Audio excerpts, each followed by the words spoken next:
Hello and welcome to WCBN Sports presentation of Michigan Wolverines baseball, live from Omaha, Nebraska, with the Big Ten baseball tournament coming your way. Round 3, we have an elimination game coming up.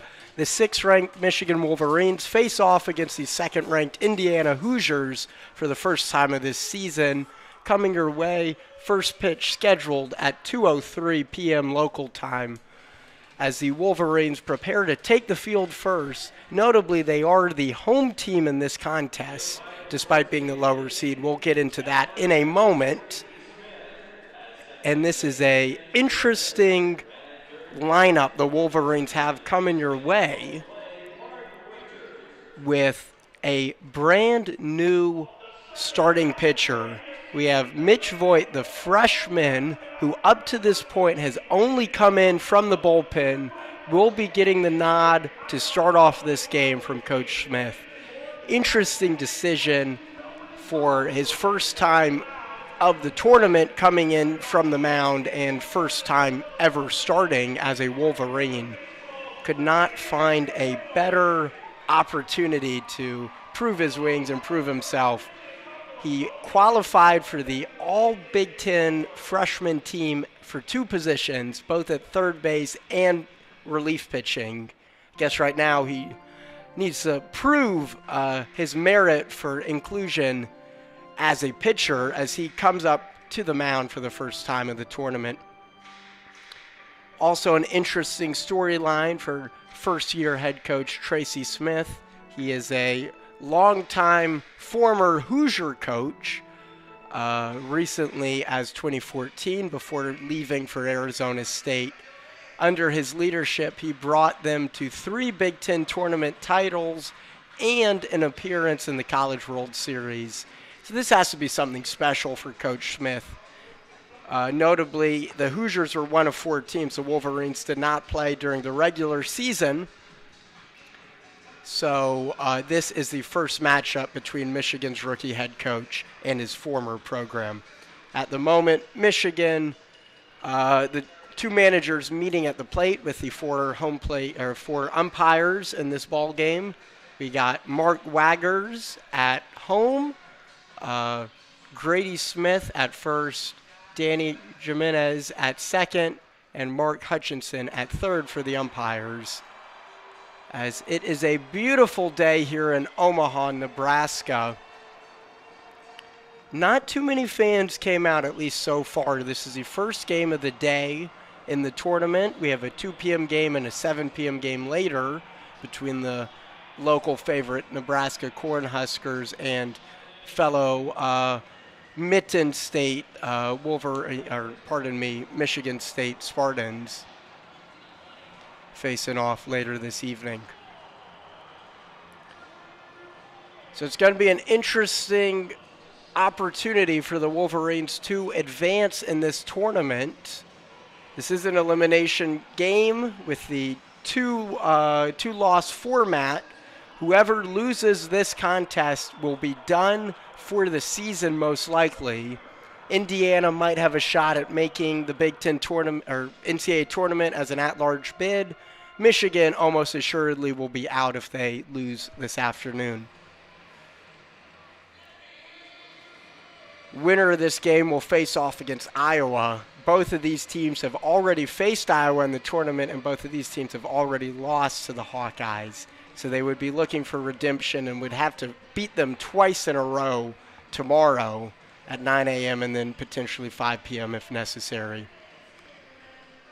So with that, the managers are wrapping things up from the Pentagon. Coach Jeff Mercer in his 8th year as head coach for the Hoosiers, and Coach Smith, as I mentioned earlier, rookie coach, trying to defend the Wolverines' crown, still technically the defending champions of the Big Ten tournament, at least for another couple days. With that, the Wolverines prepare to take the field, led by freshman starting pitcher. Feels odd to say because it's the first time beginning a game, Mitch Voigt. I think the question becomes, will Voigt be a dependable arm, and will he be able to go far? In a tournament like this, not only do you have to succeed in a game, you have to do it without relying on relief pitchers. If Michigan wanted a chance to defend their crown, their Big Ten title, they will need to win today and then 3 more games in the upcoming 48 hours. It's a tall task, and it's even taller if you are tired from the bullpen and low on arms. So far, that's been Michigan's success point. We'll keep an eye on whether that is something they are able to keep going throughout this tournament. They come into this with more rest than their opponent. They have not played since Wednesday night at the 7 p.m. game when the Hoosiers played yesterday at 2 p.m., so they're coming off just under 24 hours of rest. Appreciate you tuning in to WCBN Student Radio as we provide live coverage all week. We've had quite a storied season of coverage of Big Ten baseball and Wolverine baseball. Covered some games from Minute Maid Park in Houston to kick off the season. Most recently, a trip to Columbus, Ohio. And now we finish it off in Omaha, the cathedral of college baseball, here at Charles Schwab Field. Leading off for the Hoosiers, we got Glaser. The senior will lead off. He is the second highest batting average on this team coming into the game with a .346. Looking to get some offense. Notably, the Hoosiers have not brought much offense so far in this tournament. They barely beat Illinois 4-3, and then they fell to Iowa yesterday. First pitch, and we got contact into shallow left. Crashing in and unable to connect is Flores. So that'll be a leadoff single to start the game for Indiana.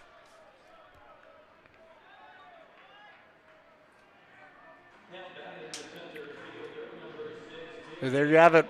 First pitch from the freshman, first pitch ever as a starter, in for a single into shallow left, and hopefully not a good sign if this continues for the Wolverines. Whalen steps on in, the center fielder, batting .276, as he takes a first pitch for a strike right down the pipe, hit 92. That's been Voigt's specialty, especially from the pin, is his speed, velocity. As he steps on off and throws over to first for the right-handing pitcher.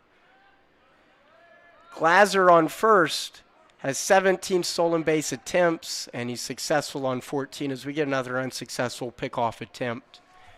So quite a high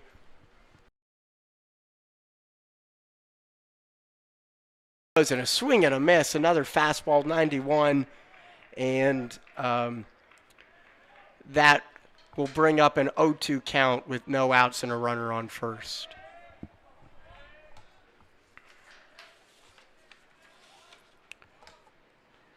Fired in, leg lift and the throw, going to be high for a ball, another fastball, misses the zone. Brings up the count to 1-2.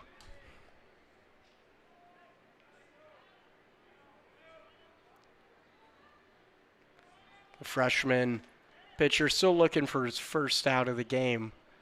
Wind up in the throw, swing and a miss, strike 3, he's out. Ring him up, that last one hit 91. So all 4 pitches in that at-bat broke the 90-mile-per-hour threshold, and it brings up 1 out with 1 on as Taylor steps on in. The freshman right fielder. He led the team with 16 home runs, so definitely has some pop. First pitch is in and high, inside too, as he had to lean back to avoid it. Voigt on the season has a .323 ERA.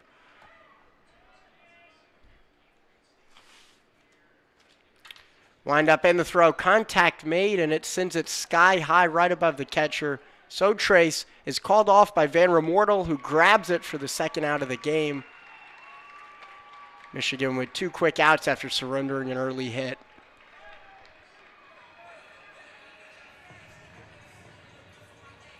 Now batting the first baseman, number 9, Tibbet.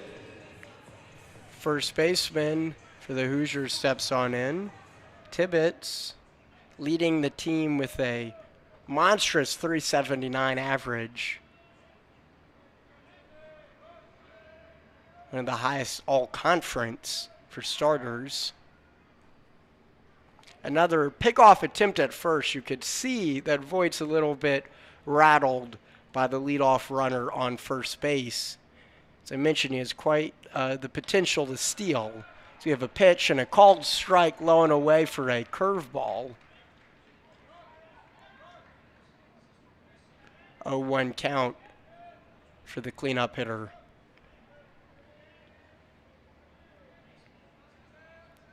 Leg lift and the throw. That one's going to be a fastball, but just barely missed on the outside. So Trace had a lunge just to prevent it from getting by him. Runner holds up at first. Evens the count up at 1-1 in the top of the first inning. Leg lift and the throw. Swing and a miss. Can't catch up to his speed. That last one hit 89. And Voigt is very efficient on not only his fastballs, but just finding the zone and getting strikes so far. And here's the pitch. Just barely outside for a ball. Evens the count at 2 apiece. Voigt has a 3-1 record, all of those from relief, in 31 innings pitched. And 5 saves on top of that. And we got a ball right almost to the press box. My goodness. 2 feet higher and I would have had a souvenir. Ricochets right off. I'm sure you heard that over the airwaves. That was perfectly on angle. I did a double take. I should have brought my glove. Keeps the count at 2-2 with 2 outs. As we have a changeup in there, that's going to be a ball just barely outside. So full count, 2 outs, runner on first. You have to imagine the fast leadoff hitter is going to be running on the windup with this right-handed pitcher. Payoff pitch coming your way. Here it is. Swing and contact made. Sent foul. Is it out of play? Yes, it is down the first base side. It'll bring up a full count once again.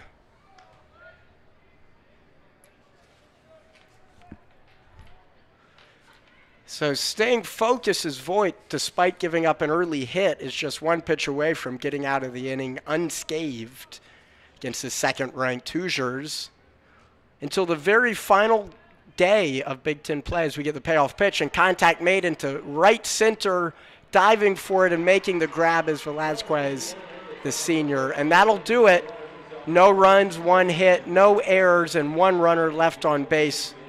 So far, so good for the freshman pitcher in his first outing in the Big Ten tournament and first outing as a Michigan Wolverine.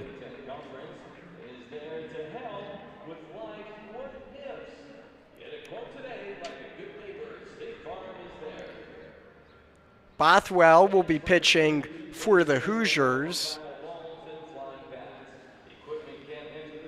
in today's game.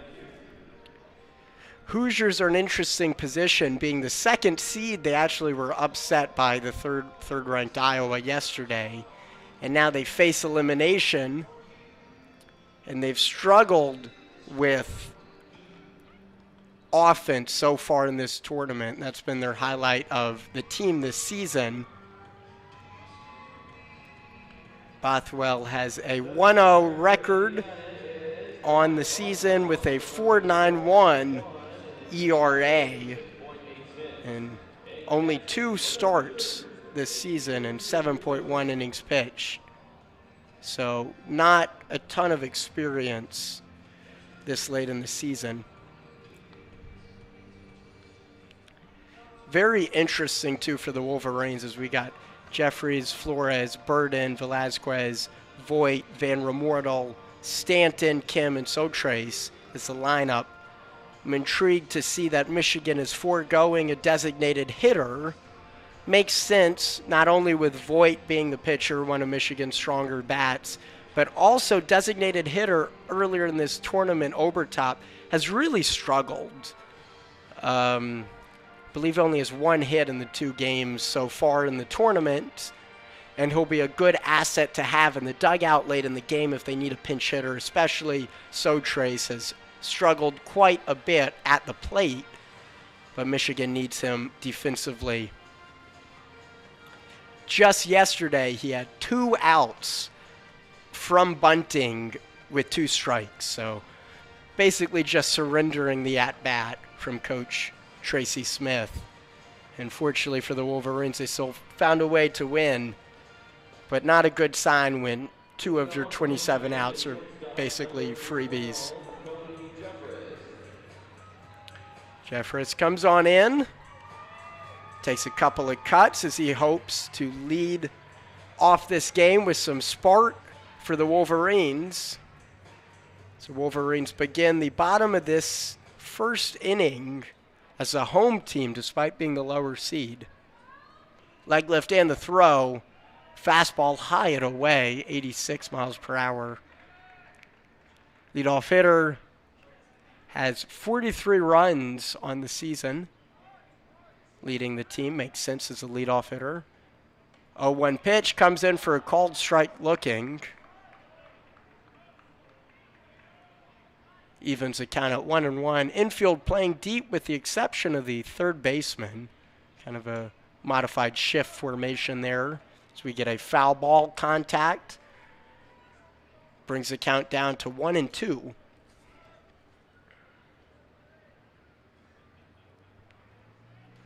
Getting set and throwing quickly. Here it is. Contact into the gap into shallow left, and Michigan has its first hit of the game.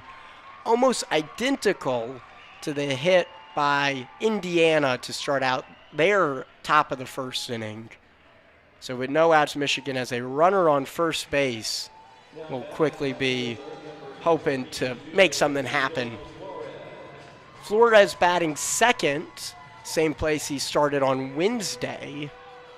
Was down 5th in the lineup before being brought up. He's had quite a tournament so far. Not only that, he is a recipient of the 2023 Big Ten Sportsmanship Award, as the first pitch is outside and low for ball 1. Flores seems to be getting hot at the perfect time for this Wolverines team. 282 on the season.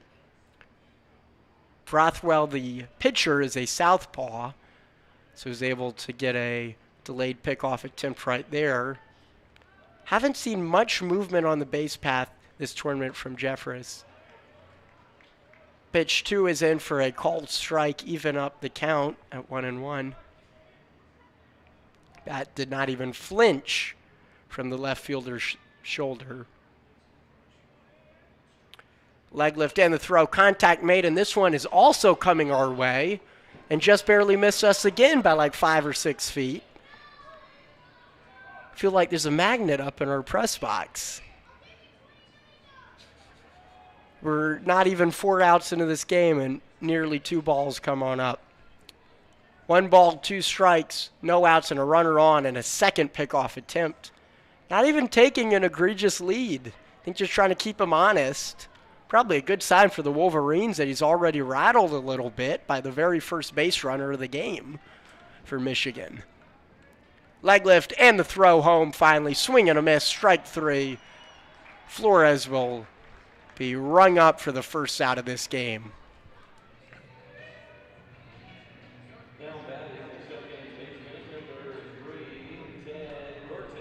Ted Burden, senior and another leader alongside with Flores of this team. During the regular season, led the team in home runs. He makes contact on the very first pitch, and it's a blast down the left field line. Trending foul, and it will go foul. It had the distance, almost up to the concourse, but about 20 feet to the left of the foul pole. He's wishing he could have that one back, too. He rocketed it, and that's a good sign for Michigan's offense. Despite the distance, that will bring up strike one with one out and a runner on first. Another pickoff attempt. Guess he was taking a slightly more daunting lead than he did the previous at-bat, but it's still within steps of the bag. Leg lift and the throw home. Contact made. Shallow grounder. Gets in the gap into left field.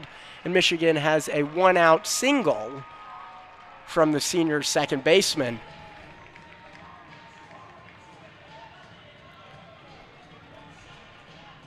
Cleanup hitter stepping on in. Right fielder Joey Velazquez.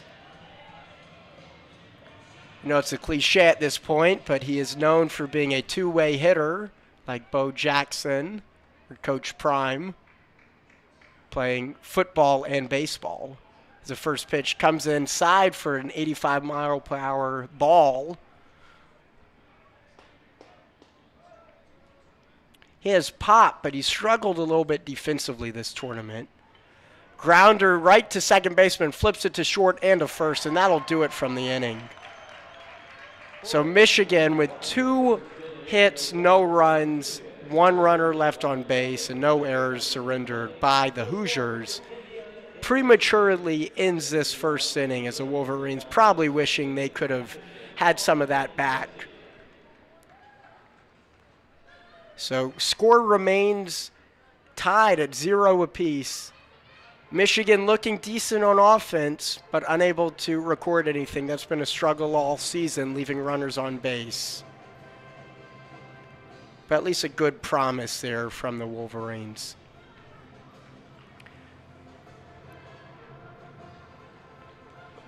Voigt surrendered 1 hit from the mound. Going to be intriguing to see if he remains under control like he did in the second half of the inning. Freshman trots on out wearing number 55. Michigan in absolutely beautiful uniforms today in this entire tournament. They got the blue with the maize lettering.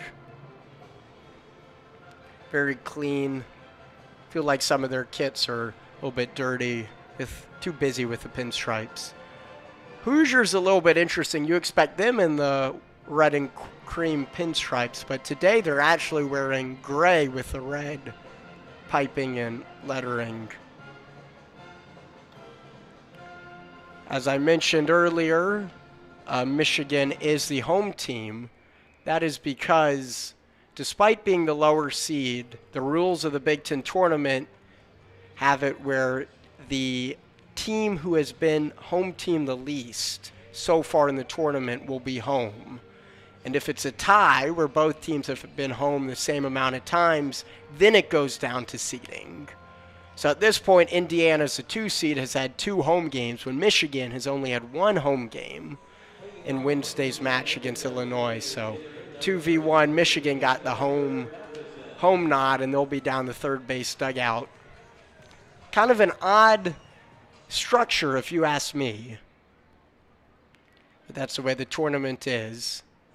As a designated hitter, Carter Matheson, 2022 All Big Ten freshman team selection, as he sees the first ball in.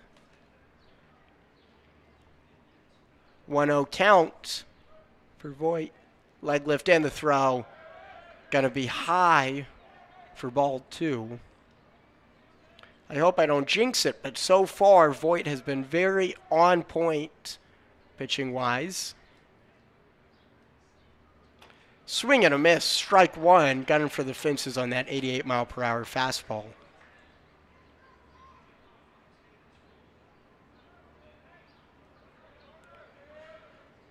2-1 count now for the designated hitter. Leg lift and the throw, going to be well inside, barely missing him and getting away from the catcher. Brings it up to 3-1.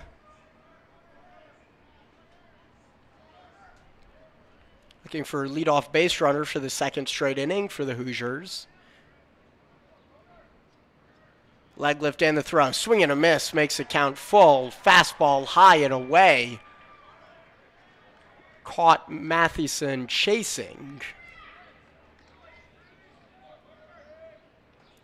Count's going to be full with no outs here in the top of the second. Rocks back and throws. Swing and a miss. Strike 3. Ring him up. Second K of the game for the freshman.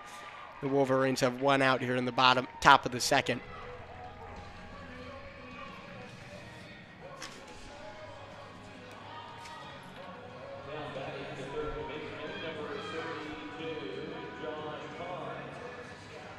Josh Pine steps on in. Third baseman, number 32, has a perfect 300 average at the moment. 70 hits on the season. He sees a first pitch in for a ball. Changeup barely inside.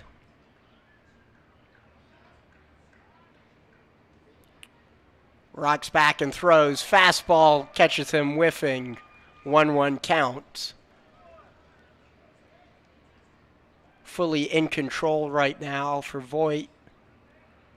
Commanding the pace of this game so far and giving a relatively light day for Michigan's defense. Pitches that one in, and it's going to be high and away for ball 2. 2-1 count. Pine was also selected for the 2022 All-Freshman team last season, just like his teammate. 2-1 pitch coming your way. Swing and a miss. Strike 2. Voigt is comfortably cooking right now at the 90-mile-per-hour mark. The last one just a notch under at 89. 2-2 pitch coming your way. Swing and a miss. Strike 3. 2 up, 2 down, both by virtue of a strikeout. And despite being his first ever start at the biggest stage in college baseball, the freshman Voigt is not dazed whatsoever, at least through 5 outs. Hunter Jesse, the left fielder, steps on in, and left-handed batter as well. Fires first pitch hit and makes contact into deep center. Trying to track it down is Kim on the warning track practically. Makes a grab. That'll be out number 3. So no hits, no runs, no errors, and no runners left on base. So we have 3 up, 3 down for Mitch Voigt, and the Wolverines are cruising through this game so far. The way this tournament is structured is a little bit unique because Michigan, despite being like in the losing bracket and losing in the first round compared to Indiana making their way to the second round before losing, Michigan is coming into this game with more rest. So Michigan most recently played on Wednesday evening. That game finished up around 9 p.m. So they've had almost 36 full hours baseball free. Alternatively, the Hoosiers played yesterday at this very time at 2 p.m. against Iowa. That game didn't end up finishing until about 5. And they're coming in with 21 hours of rest despite being the higher seed. And they had to burn through more pitchers. So at least on paper, there are some advantages for the lower-seeded Wolverines. Question will be, can they capitalize on it during today's matchup? Hoosiers are one of 4 teams the Wolverines have not played in the regular season. Wolverines actually got an incredibly favorable draw when the schedules came out. The 4 teams they did not face during the regular season was Iowa, Maryland, Indiana, and Purdue. And 3 of those teams were the top 3 seeded teams in this Big Ten tournament. So definitely a lucky break there that potentially even kept Michigan into the tournament. I imagine if they had to face off against any one of those 3 teams, they likely would not have had the runs necessary to qualify. Mitch Voigt, the pitcher, steps on in at the plate this time as he has strike number 1. Coach Smith definitely wanted his bat in despite being on the mound today. 257. Notably, Voigt was selected twice on the all-freshman team for the Big Ten at third base and relief pitcher. Makes contact into deep right, tracking it back on the warning track, almost behind him, but makes a grab is Taylor, and that'll bring up the first out of the inning.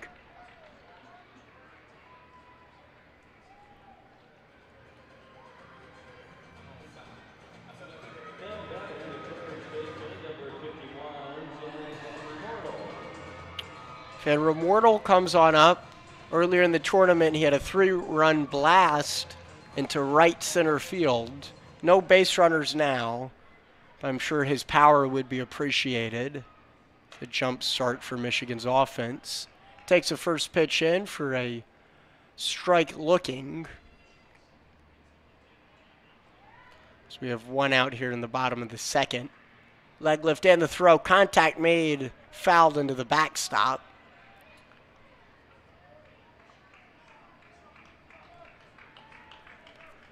Crowd is starting to fill in a little bit, still awfully empty. Makes sense considering the distance from both of these campuses. We have the 0-2 pitch fired in for a ball high and inside, 1-2. Bothwell is quite fast at his tempo. He did not need the pitch clock. He rockets that one in outside for another ball. 2-2 count. Pitch clock is new this season. Trying to speed up the pace of play in college baseball, and it's worked for the most part. So we get another pitch in, just a notch outside to make the count full. The grad student is very well disciplined at the plate. Makes sense considering he's had 5 seasons with the Wolverines. Last living link to Michigan's College World Series run. As he makes contact into deep left. It's going back and off the wall at the bullpen. Going to stand play, but he'll be standing up for a double with one out here in the bottom of the second. And Michigan's offense has started up once again. Looked like from the crack of the bat that might be gone, but it just got picked up by the wind in the air and ultimately ricocheted off the meshing of the fence in the bullpen in the left field line. The wind is currently blowing from the outside in. Wonder if that was intentional when they constructed this ballpark a little bit over a decade ago. Got the Missouri River in the distance. Wind's coming up that as we get contact on the first pitch for Dylan Stanton as it goes barely foul down the left field line. Unlike Wednesday's game where Michigan was routinely behind it at the bat, so far they seem to be swinging ahead of Bothwell. Pitch in, contact made this time down the first base line. It's going to go out of play, foul once again. So 0-2 count. Both strikes were deep foul balls. Michigan with one out and a runner on second base. Leg lift, looks back and throws. Contact made. This one also fouled down the first base line. Stanton, he's bringing in power. Playing third base. Not a ton of playing time this season. Generally, they got Voigt at third base. But obviously can't be doing that today when he's starting from the mound. He takes a pitch for ball 1.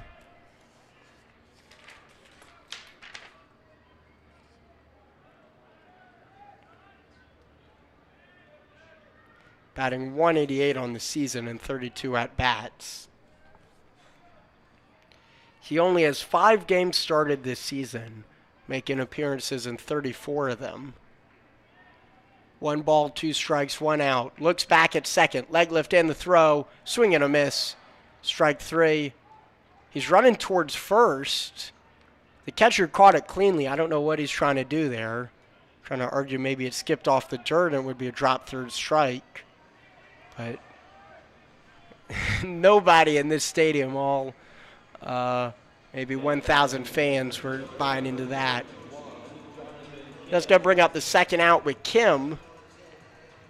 Kim, the freshman, started the season off hot, but he's cooled down of late, and especially in the tournament. He's hit into 2 double plays already this tournament, both times in the first inning, too, so can't do that coming up in the second. Batting kind of late, batting at the 8 hole. Started the season at 9, but he quickly worked his way up to the top 5. Back down again as he gets ball 2 right at his kneecaps.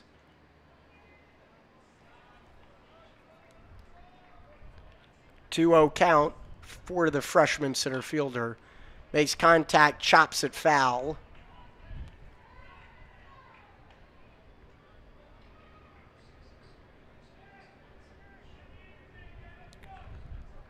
Looking to get a 2-out rally here with a runner in scoring position.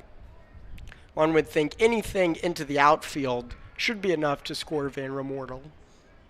Swing and a miss. And they're going to say a foul tip there brings up 2 strikes. 2 balls, 2 strikes, 2 outs, and a runner on second base. Michigan desperately trying to bring in something with that early hit in this inning. Swing and a miss, strike 3. He'll be out of there. So Wolverines, no runs, 1 hit, no errors, and 1 runner left on base. Disappointing after that big blast from the grad student.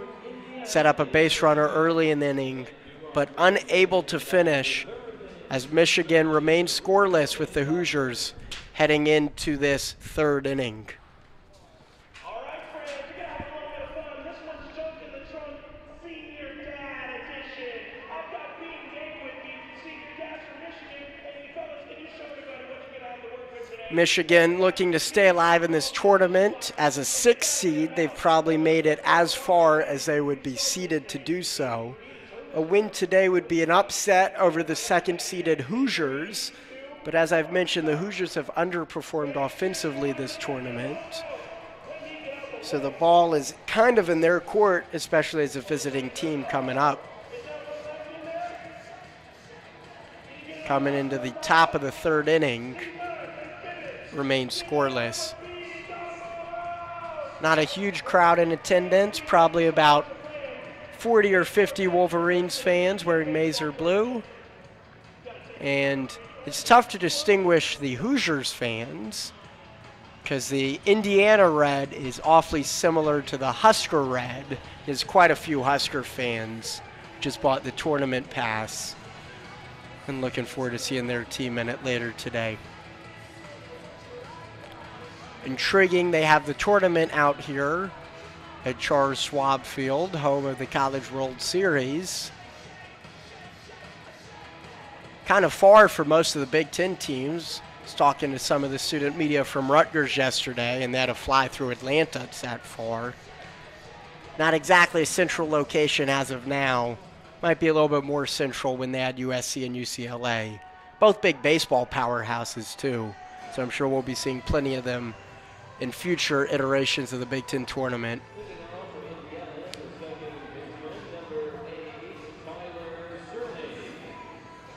Tyler Cerny comes on in, the 8th hitter, and his number's 8 as well, second baseman. 10 home runs despite being in the 8 hole on the season. He steps out with no outs here in the top of the 3rd. Swing and a miss, going to be fouled on back for strike 1, and Voigt continues to deal.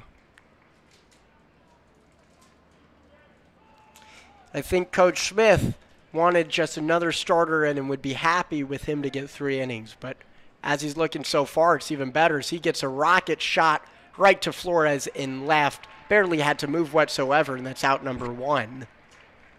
As the 9-hitter comes on up, and Flores still with that 1 hit, or pardon me, Voigt with that 1 hit given up earlier. The leadoff hit, in fact, being the only hit of the game.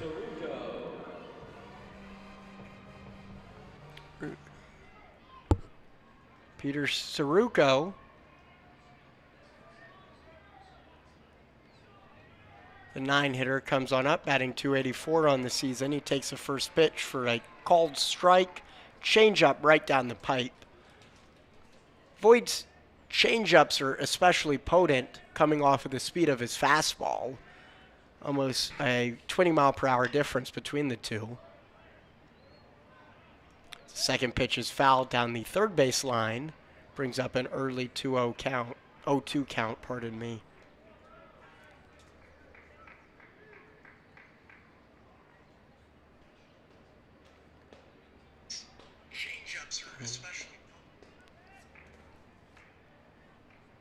So 0-2 count with 1 out for the 9-hitter, the catcher. Takes a pitch just barely high, going to be ball 1. Got some speed on that. That last one clocked in at 86 miles per hour. Interesting enough, both Michigan and Indiana have their catcher batting 9th. Leg lift and the throw, contact made, ripped up the center, and that'll be the second hit of the game for the Hoosiers. It dribbles into shallow center, and Kim charges in to make the grab.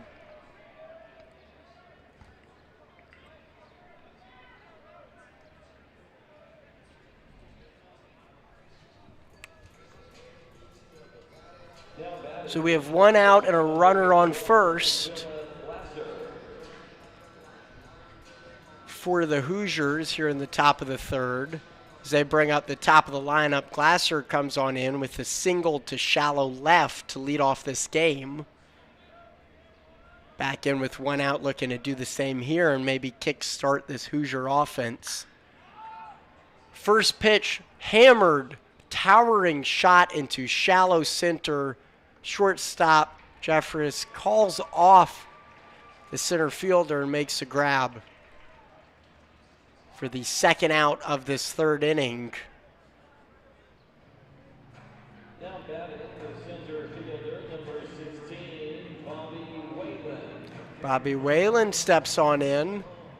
Right-handed junior looking to get a 2-out rally going with a runner on first. Not a threat at all. He has yet to record a single stolen base. Hasn't even attempted one either for the catcher on first right now. So not much of a base running threat as the first pitch is in for a strike. 0-1 count with 2 outs. Makes contact. This one towers up and foul and out of play, bringing up strike 2. So many foul balls so far. Not a ton of fans, so if you want one, you probably could get a souvenir. If you have quick feet and you situate yourself in the proper section, it's open seating this game. General admission. As the 0-2 pitch comes in and he fouls it off to stay alive down the first base line. Michigan's base coach has no trouble scooping it up.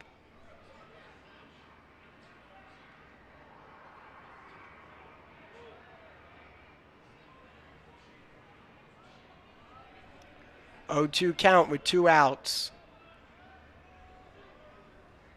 Checking back to first before firing home. Contact made. This one also popping up down the first base line, trending foul and out of play once again. So 3 straight foul balls bring up the third strike 2 situation.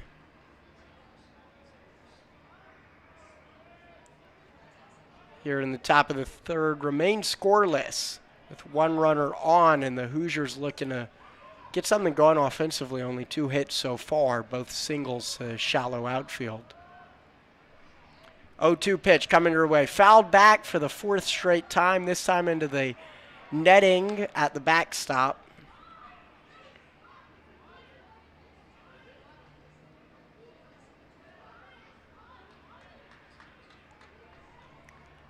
Wolverines trying to get out of this inning unscathed. Just 1 pitch away, fires it in, and it skips into the plate. Going to bring up the first ball of the at-bat for the center fielder, Whalen. Props to Whalen, the 275 batter has managed to stay alive on many occasions, just fouling it off.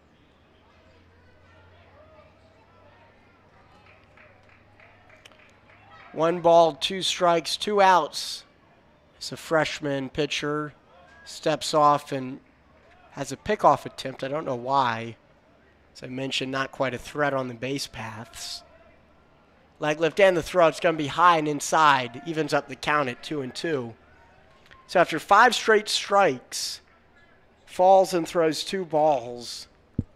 You kind of feel Voigt getting a bit restless here. Still no movement in either pin. It's early, however. Leg lift and the throw. Going to be outside for ball 3. Count is full. 3 balls, 2 strikes, 2 outs. And I think even this catcher is going to be running on the pitch.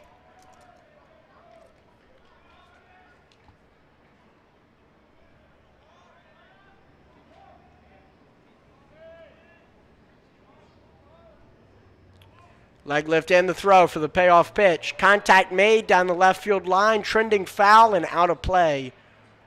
Had the distance that went well up into the concourse, but about 10-15 feet foul.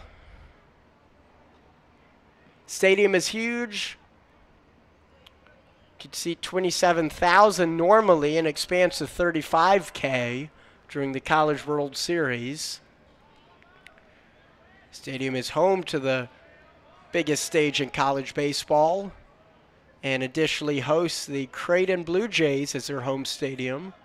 Beyond that, no other professional team. Contact made on the payoff pitch, pop up down the first base line, trending out of play, and it does go that way. So I believe that's the 6th or 7th foul ball just as at bat. Feel like Whalen single-handedly between his strikeout in the first inning and this at bat right now is about quarter of the pitch count for the starter Voigt. Voigt currently at 43 pitches. Normally reliever, so not quite sure how used he is to long outings. Finally a dribble to the shortstop. Jeffress fires over to Van Remortel in time for out number 3. 1 hit, no runs, no errors, and 1 runner left on base for the Hoosiers as Michigan comes out of 3 innings, a third of the way through this game without surrendering a single run to the second-ranked Hoosiers.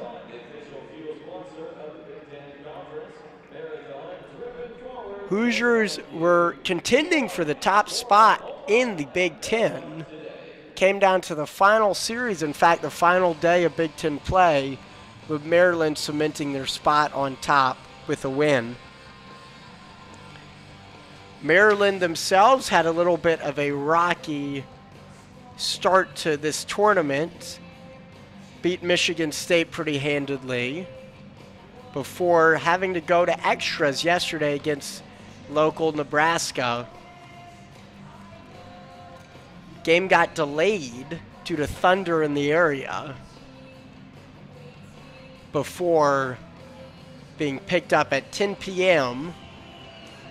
It was 1-1 in the 7th when Lightning suspended the play. Picked up at 10, and it ultimately went into 11 innings where Maryland hit a walk-off shot.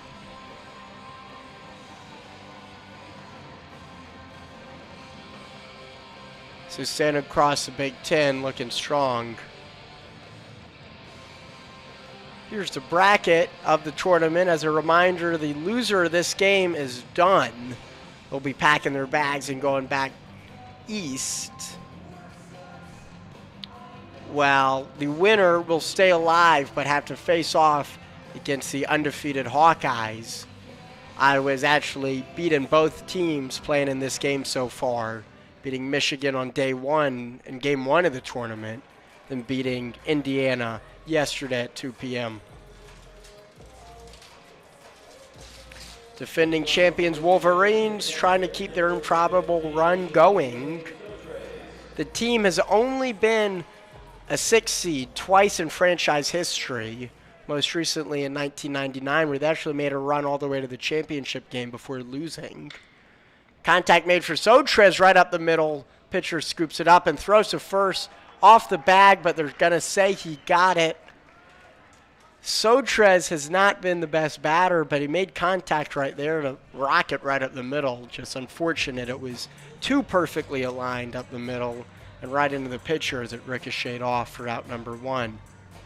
As we go into the bottom of this first inning with one out, bottom of the third inning rather, with one out. We have the top of the order coming up. Jeffress had the single in the first to start off this game. Takes a pitch high, ball one.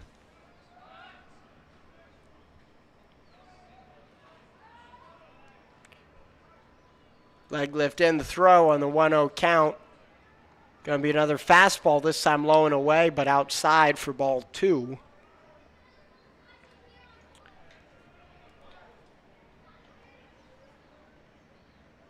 Oh, 2 count for the shortstop. Got to take another pitch. Pardon me, 3-0 now. 3 balls, no strikes, 1 out. 1 pitch away from being a 1-out base runner for the second time in this game. Finally takes a pitch for a strike. Change up down the pipe. Probably wishes he could have that one back. 3-1 count. Strike 2 called. Bat has not left his shoulder. He's not even flinched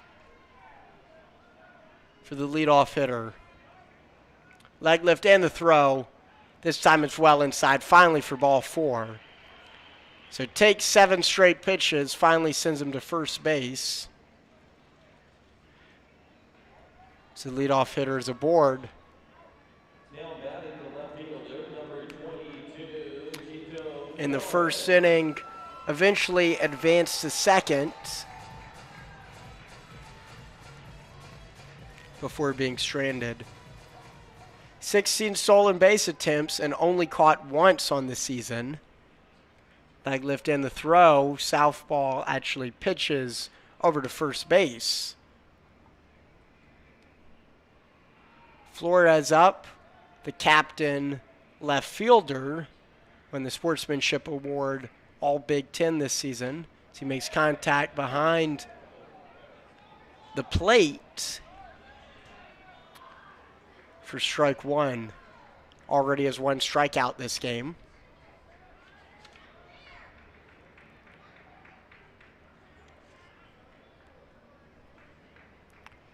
Oh, 1 count with 1 out. Leg lift and a pitch taken for a called strike. 0-2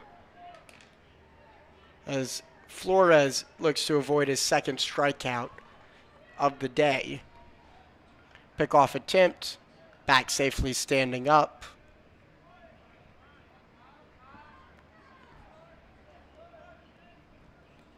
Takes a couple of steps off the bag now with the 0-2 count, fires it in, high and away for ball 1, and the catcher jumps up quick, looking for maybe a pickoff play over to first before holding off on the throw. 1 ball, 2 strikes, and 1 out. Pitch and an early steal. He goes to second. Will be close. Is he in there? They're saying he avoided the tag. Safe at second base. Throws over to first, and the first baseman's pitch to second was offline, giving Michigan an extra base in a very risky play, but paid off this time for the Wolverines. Just like that, 1 ball, 2 strikes, and now a runner in scoring position with 1 out in the bottom of the third. Leg lift and the throw home this time, going to be high, evens it up at 2-2. Fastball hit 92 for Bothwell. Bothwell also quietly racking up the pitch count to 43 alone. Leg lift and the throw. Contact made up the middle. Diving beyond the shortstop, gets through to the outfield, sending him home for Jeffress. He'll be safe, and Michigan gets the first run of this game. Holding up at first base is the batter, and the captain, Flores, drives in the first RBI, and the Wolverines are on the board.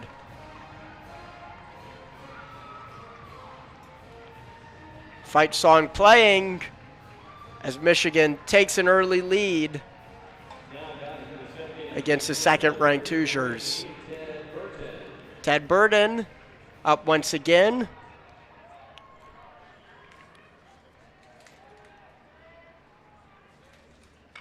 Pitch in, and we have a slow chopper to second. Decides to hold off, throws to first, and it's offline. Gets behind the first baseman, rounding second and on to third as Flores. He's coming home. It's going to be close. Throw is in, and he'll be safe. My goodness, the throw beat him, but the tag was not applied, in Michigan with 2 runs and just as many hits. And Burden, the second baseman leader on the team, with another RBI, and he'll be safe at second base thanks to the error at first. Looked like a routine chopper to the third baseman, and the question was, would he try and turn 2? And he took what seemed at the time to be the relatively safe call and just skip it over to first, but got beyond the bagman and went all the way to the fence and allowed Flores to round second and eventually third, and he was safe at home. Despite the throw being in time, just the catcher was ill-positioned to make the tag. Just like that, Michigan up 2-0 with a runner on second and no outs. Or pardon me, and 1 out.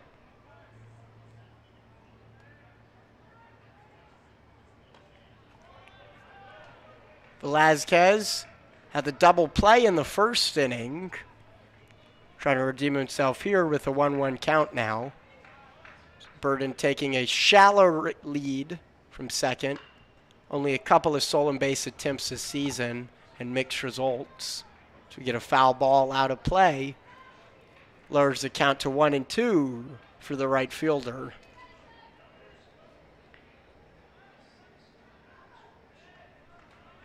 One ball, 2 strikes, 1 out, runner on second. Ball's going to be high and away to even up the count at 2 apiece.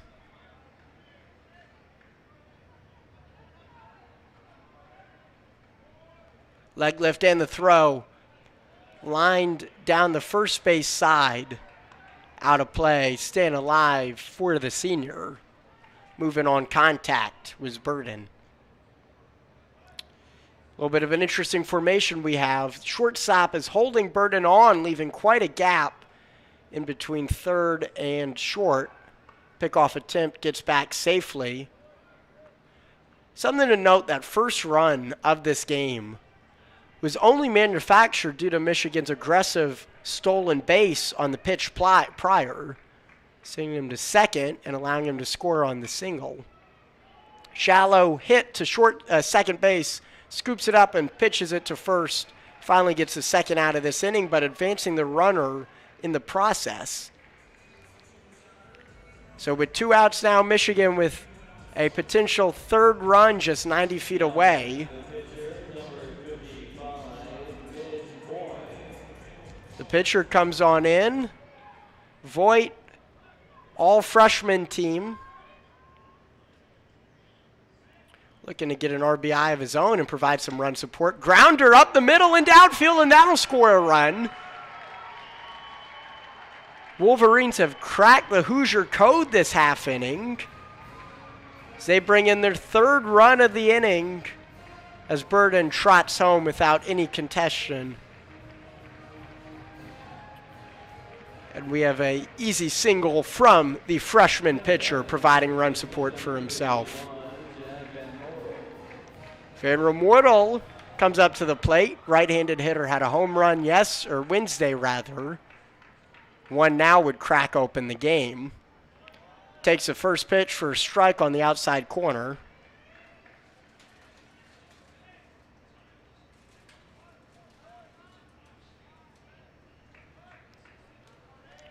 Not much movement from Voigt at first. Fastball in, swing and a miss, strike 2.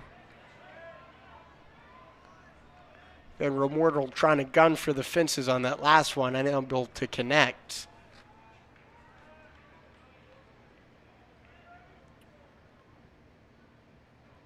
Rocking back and throws.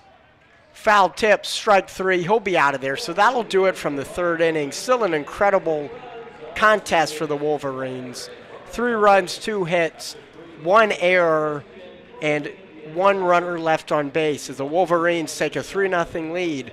1/3 of the way through this ball game, doing what they need to do to stay alive over the Indiana Hoosiers.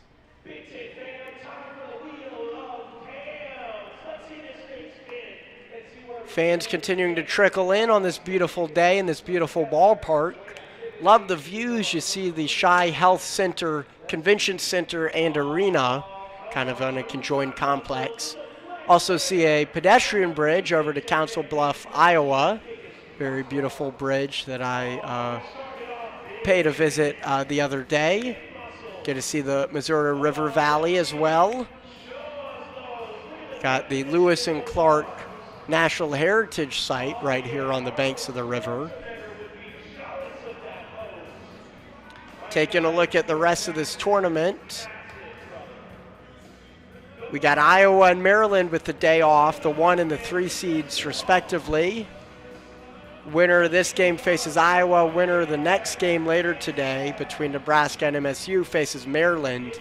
Tomorrow there's a chance for 4 games, depending on what happens. Because it's a double elimination format, if the underdog wins, they'll have to rematch and win a second time to advance. That alone provided Michigan a cushion because the tables were turned when they had to face Iowa last year. Michigan won their first 2 matches, lost to Iowa, who already lost one in the first match, but because it's double elimination, Michigan was able to face Iowa in a rematch where they eventually took that one en route to a championship win against Rutgers. So something to keep an eye up as we enter the top of this 4th inning. So Hoosiers have some work cut out for themselves for Taylor stepping into the batter's box. The right fielder had a fly out to the first baseman, really to the catcher, but the first baseman crashed in Van Remortel and called off. So Trace.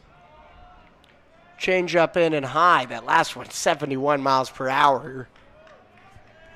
Variance in speed, and Coach Smith must be ecstatic to see what he got out of his freshman pitcher in his very first collegiate start. Biggest stage facing elimination, Cathedral of College Baseball, live from Omaha. And so far he's only given up 2 hits through 3 full innings. Contact made, this time sent foul down the third base line. Brings up a 2-1 count. Well out of play and lands on top of the dugout for the Wolverines. And a youngster Michigan fan is going to take home a souvenir. This one fan is in a maize and blue suit. I don't think I have enough self-respect to wear that. So we get another contact, this time same exact spot. However, this one might hang in play, and it does, and the Wolverines get an out. Huge play from the third baseman to make the out, calling off the catcher as Stanton, the fill-in third baseman, filling in for the pitcher, makes a grab to bring up 1 out here in the top of the 4th.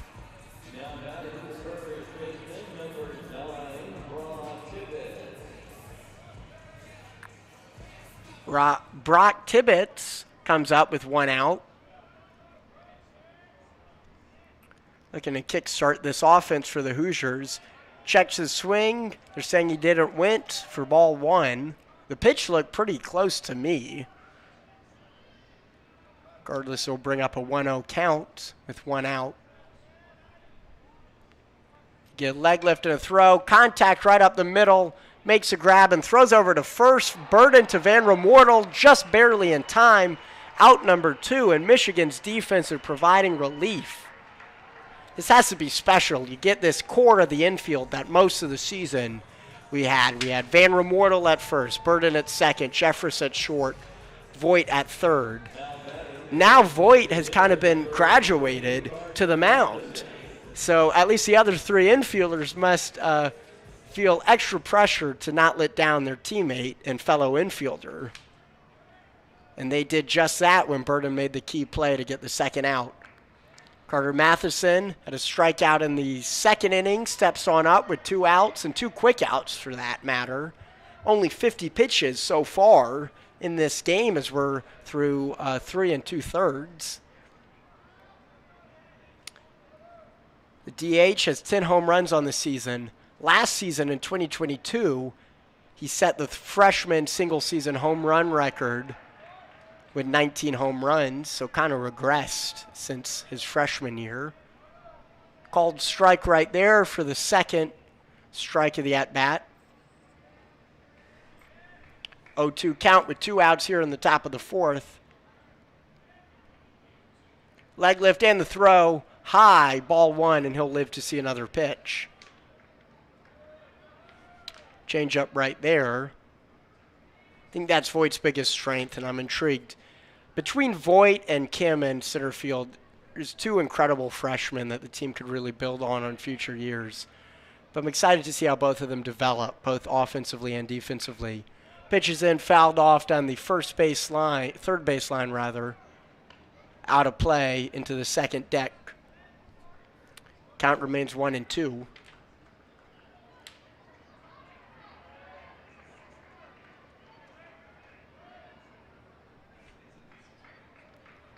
One ball, 2 strikes, 2 outs, no runners on, trying to get the 3-up, 3-down inning.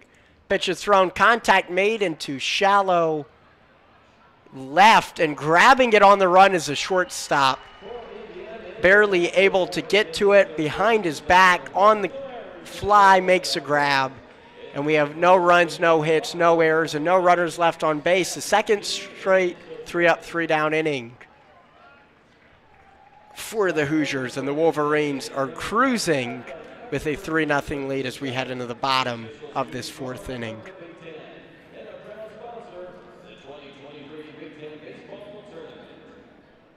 Still no movement in either pin. Despite giving up 3 runs, it looks like the Hoosiers are going to elect to stick with their guy. At this point, you have to think they're kind of low on pitchers regardless. Going the distance in both their first and second round game to differing results. It's one of the strengths of the Wolverine coming into this game. I mentioned this already, but they only burnt through 2 pitchers on Wednesday. They burnt through 4 against Iowa on their way to getting mercied.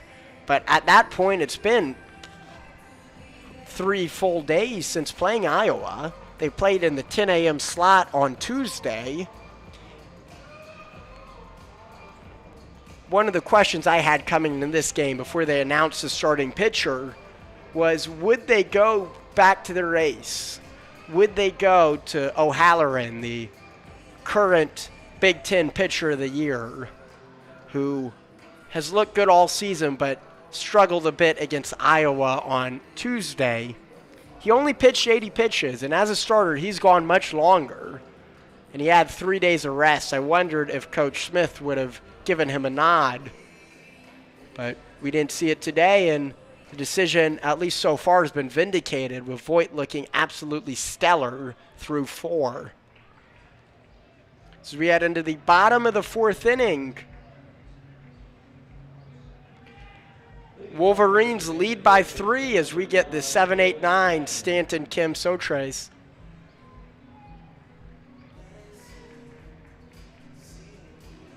Again, Stanton not normally a starter, only 5 starts prior to today, but having to step in and fill in as the normal third baseman, and we get first pitch contact down the right field line and foul and out of play. Normally a third baseman, pardon me, the pitcher is normally a third baseman, but today got promoted to pitcher, given a slot for Stanton in the starting lineup. Second pitch made contact also into right, tracking it down and trying to make an acrobatic grab and can't hang on for Taylor in right field. Wonder how they'll rule that. Probably a hit because he was on the run, but that'll be a stand-up double thanks to the fumbled play by Taylor in right.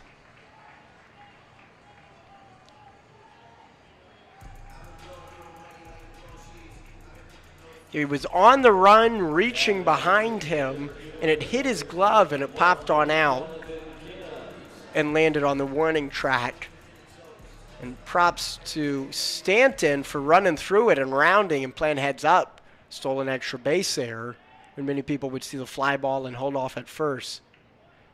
Kim squares up for a bunt. Not something we see often from him, but he's cooled down quite a bit offensively over the past couple weeks, so maybe a new strategy from Coach Smith. No outs, runner on second. Wolverines trying to keep their offensive talent moving, offensive momentum moving after 3 in the third. Pitches in for a called strike. Last one hit 90 from Bothwell. And just like that, we have some movement in the pen for the Hoosiers. Leg lift and the throw on the 0-2. Fouled back into the backstop. 61 pitches from Bothwell, so getting up there.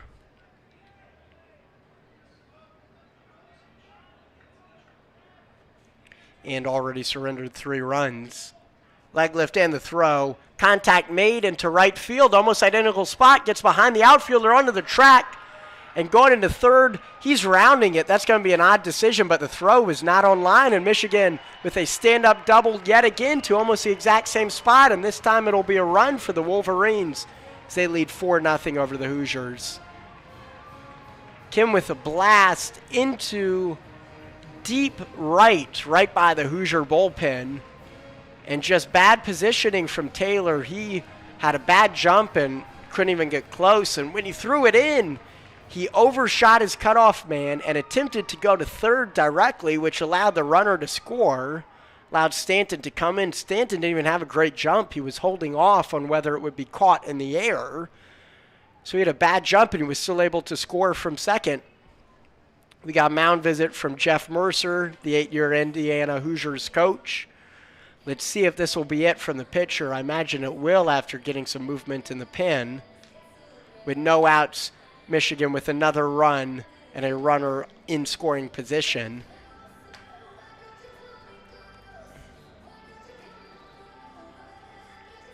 So as of yet, no change being made, just a standard mound visit.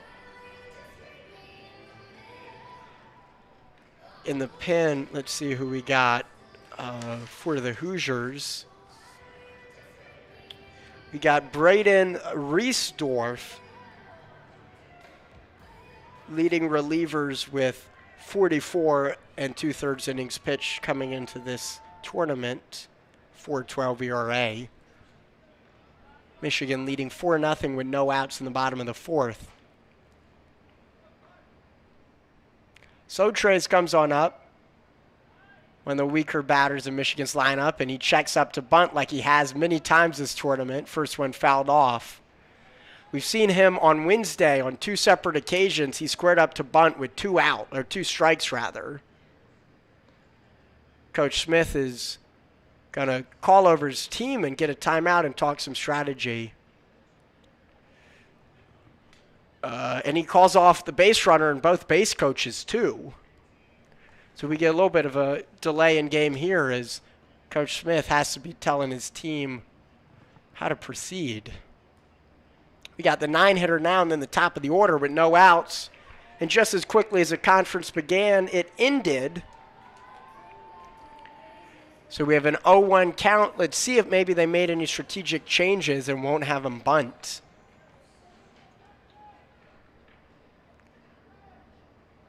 So no balls, 1 strikes, and no outs with a runner on second. Already 1 run this inning, a movement in Indiana's pen for the 9-hitter. He squares up and bunts, chops it down, goes foul once again.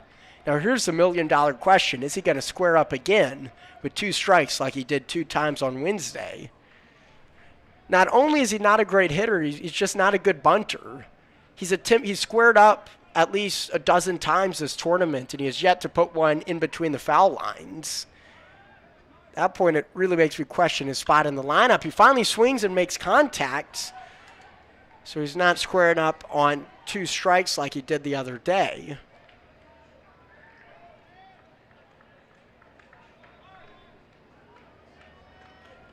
Fans here are getting loud and showing their support.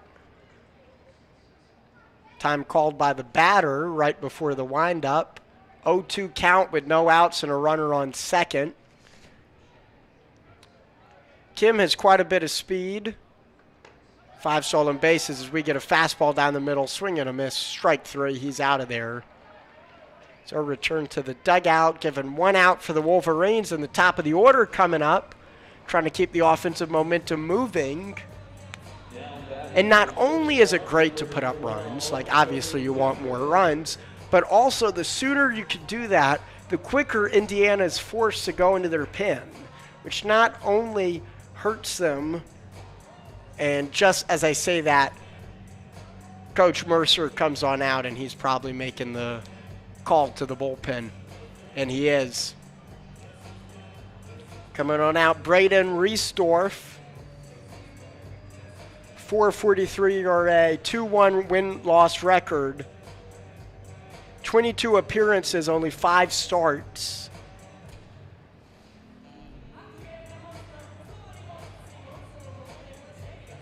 Has a handful of saves. He's normally their go-to reliever. 6 saves on this season. Hoosiers fans must be getting a little bit nervous as Michigan leads 4-0. Question becomes, will Michigan's pen be able to provide the necessary support to keep this lead? Over the past couple of weeks, they struggled from the pen, particularly that series against Minnesota at the start of May and the series against Ohio State to close off the regular season last weekend. Have your attention, please. Now pitching for Indiana, number 51, Braden Reisdorf. Reisdorf now pitching. Reisdorf comes in to pitch. Right-handed pitcher, 53 strikeouts and 15 walks this season on 44 and 2/3 innings pitched. This will bring up the top of the order, too, for the Wolverines with 1 out. This is a crucial moment for the Wolverines to really keep their momentum going. Will they fall and fold like a deck of cards to the new pitcher? Will they be able to keep the train rolling down the tracks and keep the Hoosiers against the back ropes? As a reminder, loser of this game is eliminated from the Big Ten tournament. The Hoosiers almost certainly will get an at-large nod for the tournament, coming into this game with a 41-17 record, including some key out-of-conference wins. So I would be quite shocked if they don't get the nod. But the Wolverines are fighting for their season. They have a much worse record, 27-27. No real more key out-of-conference wins. Quite a few, actually, embarrassing out-of-conference losses to some mid-major teams. So if they want to make the tournament like they did last year, they're going to have to defend their title and win the Big Ten tournament. In round 3, at least through 4 innings, it's looking good so far. They're up 4-0 with 1 out and a runner on second. But Indiana made an adjustment. Jeffress has a walk and a single in this game, eventually scoring on the walk.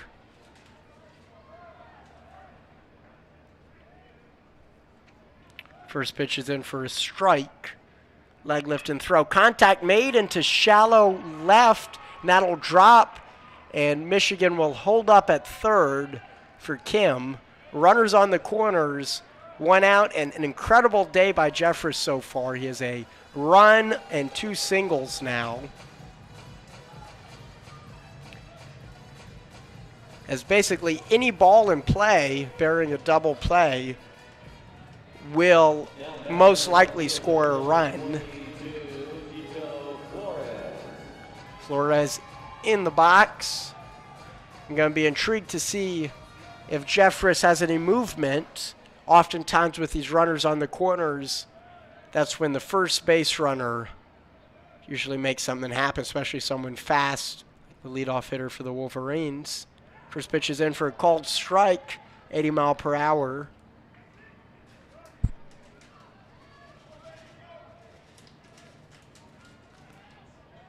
Flores tied for third on the team with 42 hits during the regular season. It's a strikeout and a single this game and a run.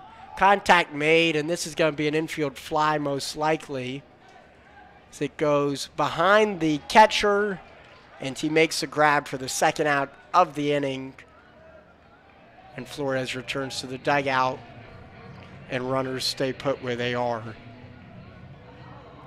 Now batting the second baseman, number 3, Ted Burton. Burton steps on in. Reached on the error on the third that scored the run, and eventually he scored himself. In the first, he had a single to add to that, so he's 1 for 2 on the day. Pitches in contact into shallow center, finds the gap in the alley. 1 run will score.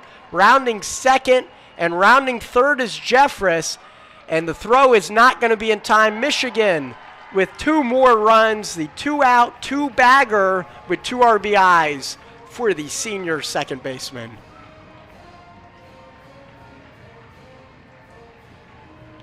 Michigan's offense finally has a spark of hope that they've struggled to see for a lot of points this season, and it's due to this really solid core at the top of their lineup. They got Jeffress, they got Flores, they got Burden.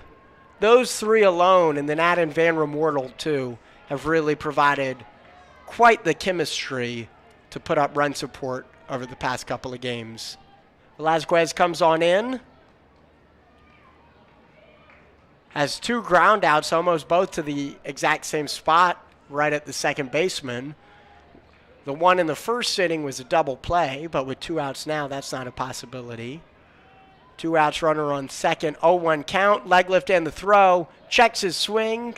They're going to say he went, so strike 2. 0-2 count with 2 outs and runner on second. Michigan with 3 runs already this inning. So 3 in the third and 3 so far in the fourth.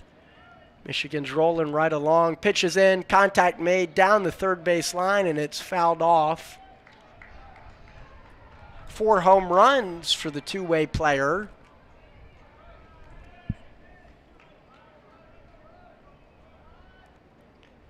'22 was a special year for him, winning both the Big Ten football championship and Big Ten baseball championship.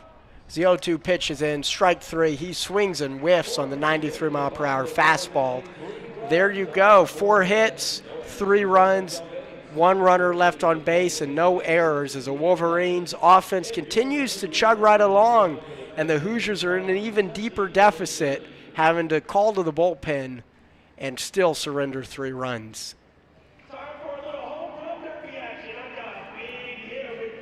We got Michigan fans, not too many of them in the crowd, but they're making their presence known, cheering the fight song after each and every run. Michigan has had quite a lot of reasons to cheer this season. During the 2022-2023 school year, Michigan has had 10 Big Ten tournament titles out of 28 sports that the Big Ten sponsors. So 10 out of 28 Michigan has won, really showing their dominance within this conference.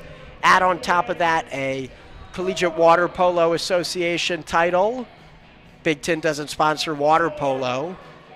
Conveniently, actually, the only 2 teams that have varsity water polo teams are Michigan and the Hoosiers, the 2 teams playing right now in the tournament. Beyond the 10 auto bids they made by winning the Big Ten tournament, Michigan has 18 NCAA tournament appearances. Again, this is out of 28 sports that Michigan sponsors. And you throw in on top of that a CFP selection. Again, the CFP is, many college football fans will know, it's not NCAA sanctioned or organized, but Michigan made that too.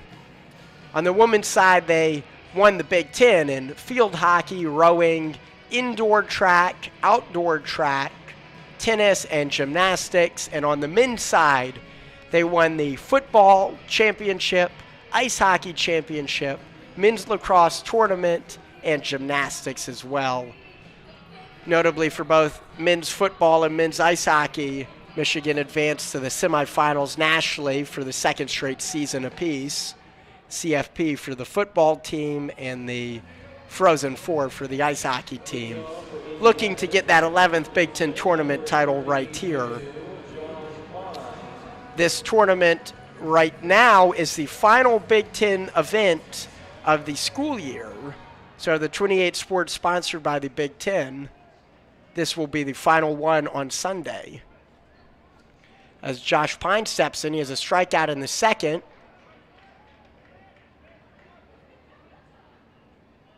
Voigt coming out and still looking strong. Threw 4 full at 56 pitches in his very first start.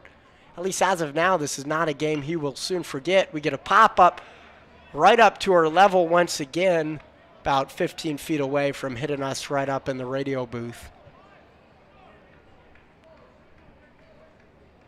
Brings up an 0-2 count for the leadoff hitter of this 5th inning. Step forward, got to be high and inside for ball 1.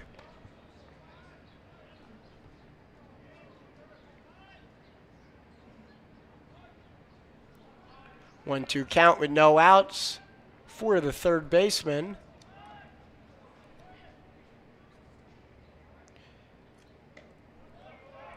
Takes a pitch, ball 2.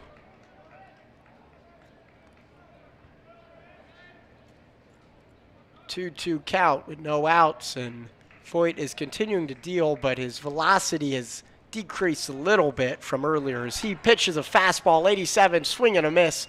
Strike 3, ring him up and check him out. Going back to the dugout with 1 out here in the top of the 5th. I'm sure Coach Smith was expecting, okay, I'm putting the freshman in. He's used to relief. If I could get 3, maybe 4 good innings out of him, that'll be incredible. Right now, we got 1 out in the top of the 5th, and we still see no movement to Michigan's pen. Hunter Jesse comes on in. He had a fly out in the second. Takes a pitch for a strike. Voigt showing why he deserved being selected as a pitcher for the all-freshman team in the Big Ten. Makes contact and up the gap right in the middle on the ground, and that'll be a single with 1 out now for the Hoosiers.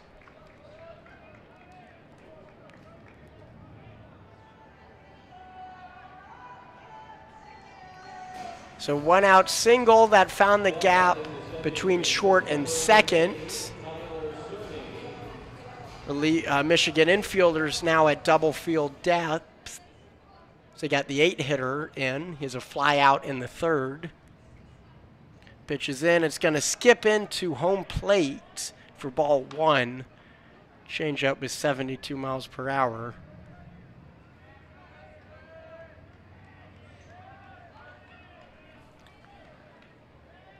One-oh count, runner on first. Checks him back, and we got a rocket shot down the left field line, and it trends just barely foul.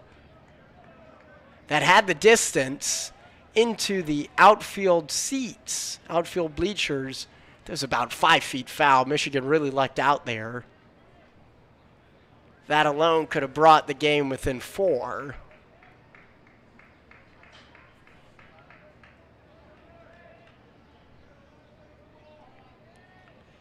Michigan leading 6-0 in round 3 of the tournament.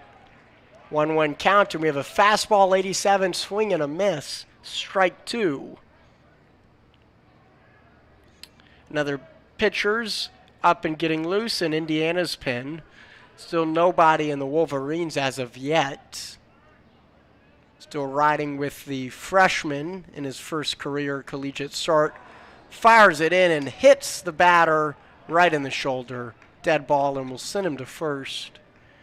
He was crowding in on the plate, but he'll take his bag if you're being beamed right in the shoulder guard. So 1 out and 2 on. That's rough. Michigan, Voigt battling to get him up to 2 strikes. And then you just lose control of 1 pitch, and it sends him over to first. And we do have some movement in the pen for the Wolverines. Finally, I feel like I've been jinxing it by talking about it. Let me see who it is.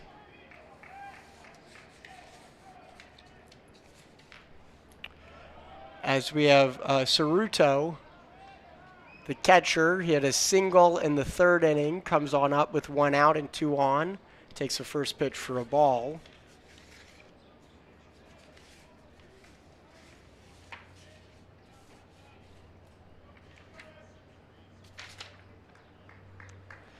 And we're going to get a mound visit from the coach. Literally just started warming up in the pen. I wasn't expecting any movement as of now, but I wonder if it's something the coach just doesn't like that he sees. With 2 on, 1 out here in the top of the 5th. In a game like this, and the way Michigan's been performing this season, you don't want to leave someone in too long because this lead could quickly get away from you.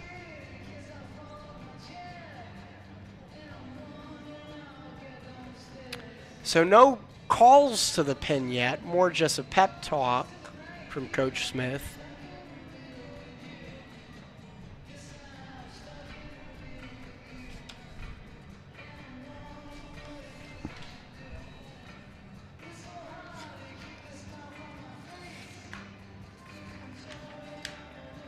In the pen, we got Harajli warming up.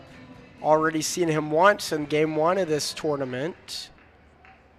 The 6'4" junior out of Dearborn.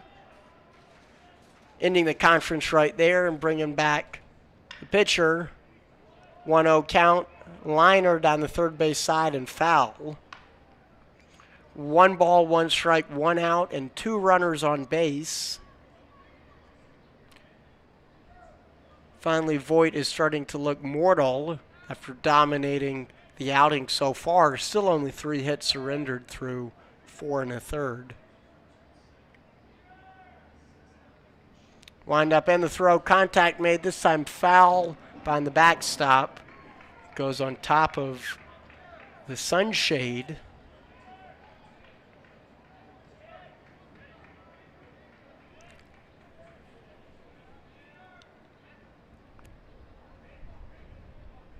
.272 average for the catcher. Wind up in the pitch. This is going to be a towering shot in the infield. I imagine it'll be an infield fly. Calling him off is the third baseman, Stanton, and he makes a grab to bring up the 2nd out of the inning. So 2 outs, 2 runners on.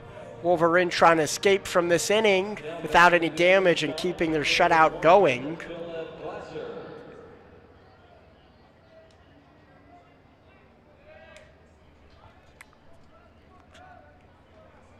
Brings some pause to the Wolverines as the top of the order comes on up. Glasser, shortstop, has a single and a fly out. He faces a first pitch of the liner right to the second baseman, but gets by him. 1 run will score, and the shutout is broken. Indiana racks up their first one with 2 outs in the top of the 5th inning. So runners will go to the corner as that liner frozen rope into the outfield between second and shortstop just got right by Michigan's second base, Burden. Now batting the center fielder, number 16, Bobby Whalen. Bobby Whalen comes up second, has a strikeout and a ground out this game. You could tell Voigt is a little bit anxious now after surrendering his first run of the game. Michigan still with a commanding 5-run lead, but with how dominant Indiana could be when hot, no lead is safe unless you get a 10-run mercy. Pitches in, strike 1, 1-1 count, 89-mile-per-hour fastball for Whalen, the center fielder. Runners on the corners. Michigan's infield is playing back with the exception of Enro Mortal at first, holding on his man. Pitch is thrown inside and just barely missed, nicking him on the elbow. Going to bring up a 2-1 count.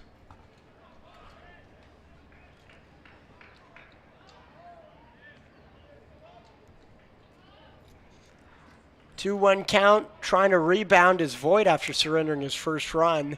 And Michigan has 2 people in the pin. We get some contact. It's going to be a fly ball into right and just out of play. A fan caught it in the air as it went into the very first row beyond the fence. In addition to Harajli, we also got Jacob Dinner warming up. On Wednesday, he pitched 3 1/3. So kind of surprised to see him warming up now. He was so dominant, but I thought they might give him rest. We get a fastball down the middle, strike 3, he's out. Michigan surrenders 1 run off of 2 hits. 2 runners left on base, but no errors. Indiana broke the shutout, but they still have their work cut out for them. So Wolverines take a lead into the bottom of this 5th inning.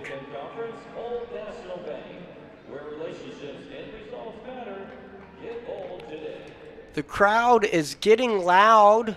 Fans continue to trickle in. Many, I guess, local residents, many youngsters too. I wonder if they're taking an early holiday weekend, Memorial Day coming up on Monday, coming to the ballpark on this beautiful day. Michigan doing what they need to do to keep their holiday weekend plans full. At least as of now, they have, if the result holds, they'll play at 9 a.m. tomorrow morning against Iowa in a rematch of Game 1 of the series. Indiana fighting for their lives, at least in the Big Ten tournament. They should be safe to make the at-large, but it's so tough to really make those judgments because this reminds me of a very similar situation last year where Iowa came in as the 3 seed into the tournament, eventually eliminated by Michigan, go figure, and they were the team on the bubble, last team out looking in. And part of that was attributed to Michigan being one of those bid-stealing teams. Michigan was not projected to make postseason play in the NCAA tournament until getting the Big Ten auto bid, going on the run as a 5 seed. One could imagine a very similar situation now with Michigan as a 6 seed, Michigan State as an 8 seed. You have Nebraska as well. Many people did not project them to make the tournament, but they've looked decent so far in the Big Ten tournament here in their home state. Stepping into the plate to lead off is Mitch Voigt, the pitcher. So as of now, they haven't pulled him. I wonder if he'll stay in the lineup, even if he gets pulled. 5 innings and 1 earned run given up. Incredible for his very first start. You get a pause with, not quite sure why, actually. Umpires just called time and was looking over to the dugout. Wonder if it has something to do with a media timeout. All of these games are on BTN. With that, they resume play. Liner right over the third baseman's mitt, and the starting pitcher has a single to lead off the bottom of the 5th inning.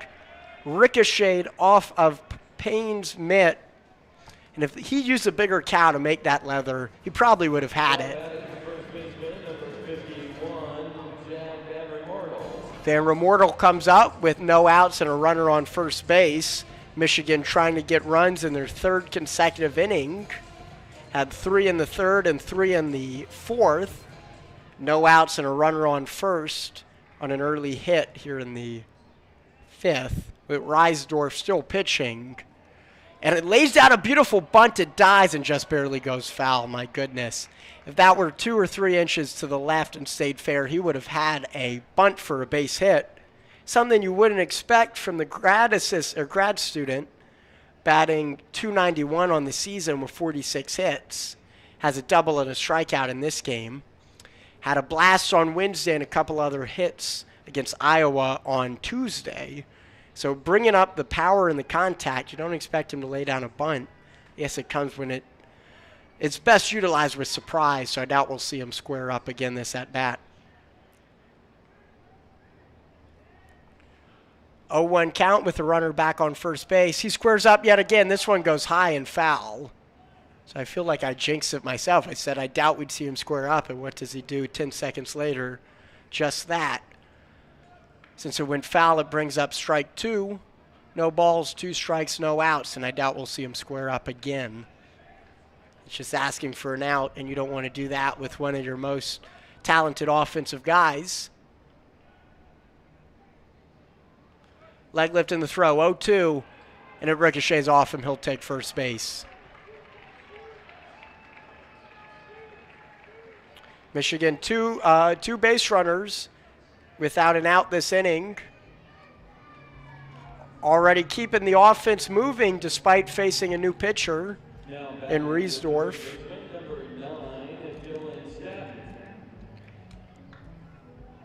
Stanton, third baseman, had the double and the run in the 4th inning. And he's showing bunt right now, too.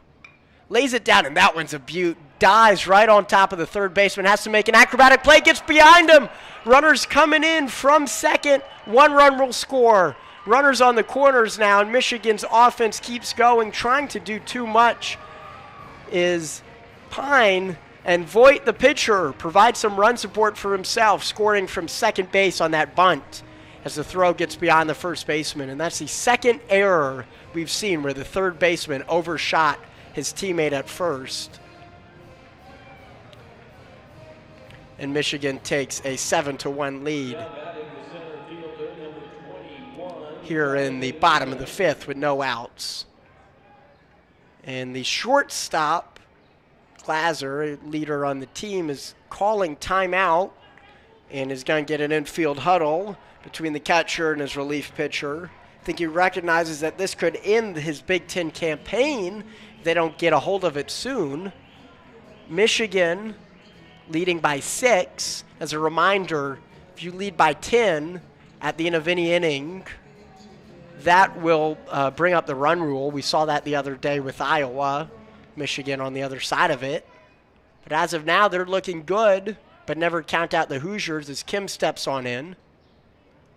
Kim had a double in the 4th and eventually scored. RBI double, I might add. Michigan leading 7-1 for the freshman. Takes a pitch for ball 1. Kim started the season red hot, started his college career red hot. Had over a 500 batting average well into March before finally cooling down. Selected all Big Ten freshman team. So he takes another pitch, this one inside for ball 2. So 2-0 count, no outs, runners on the corners. The Wolverines are well on their way to staying alive in this tournament, bearing a comeback from the Hoosiers. Leg lift and the throw. Gonna be high. And ball 3. We got more movement in the pen for the Hoosiers. We've actually seen Michigan's guys sit down. I wonder if that's because they're warm or if Coach Tracy's going to decide to stick with their starter. 3-0 count, no outs. Here's the pitch. Contact made, fouled down the third baseline, well out of play into the grandstands.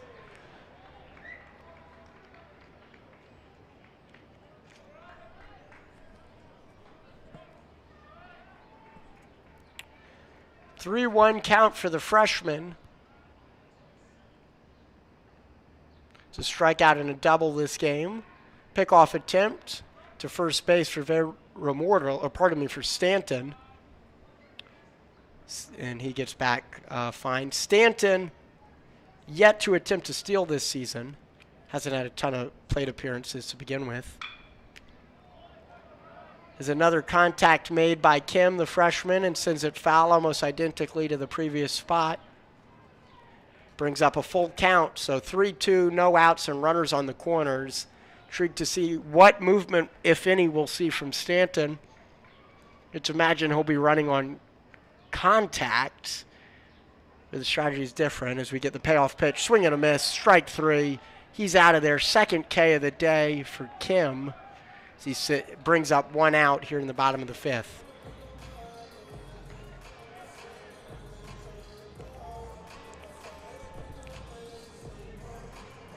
Now batting the catcher, number 15, Trace. Catcher comes on up, so Trace comes on in. It's a strikeout and a ground out to pitcher. Probably one of the last guys in the starting lineup you want to see come up in a situation like this. 1 out, and he makes contact deep into outfield, I guess shallow outfield. And the short second baseman tracks it down for out number 2.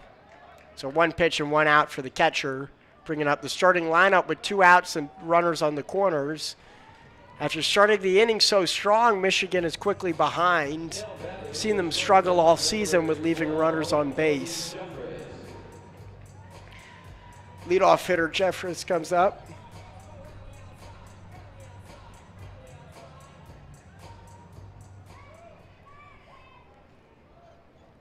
Two outs, runners on the corners. Bottom of the 5th inning, Michigan leading by 6. Pitches in contact made into deep right field. Tracking it down is Taylor, getting under it, and that'll be it. So not a long inning, but Michigan gets a run.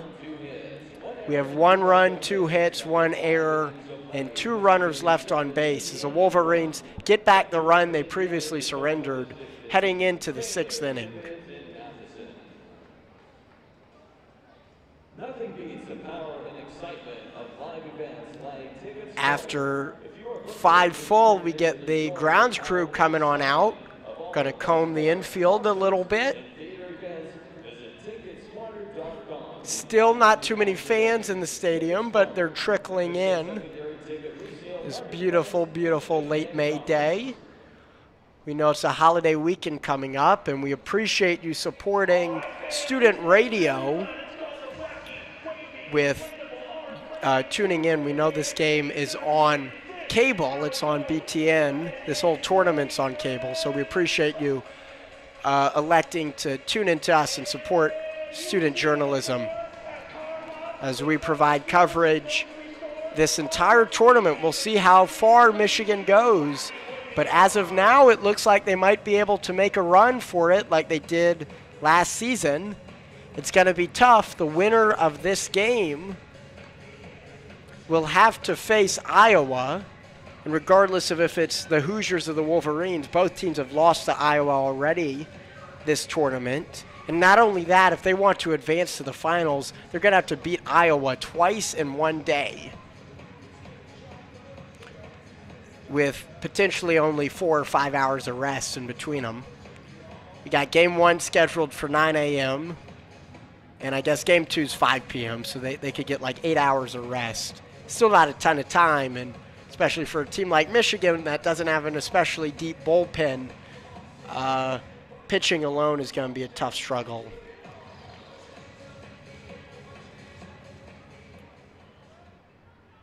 Fishing up the ground crew.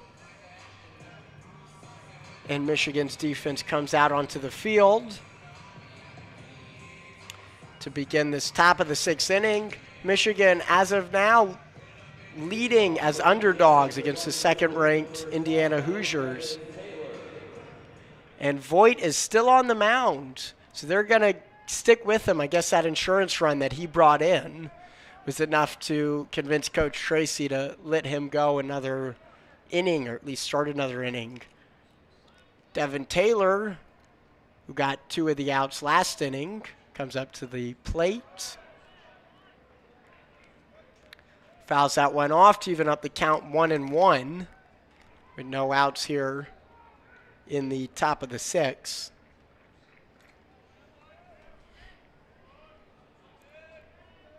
Leg lift and the throw. Contact made down the 3rd base line and foul. Count becomes 1-2.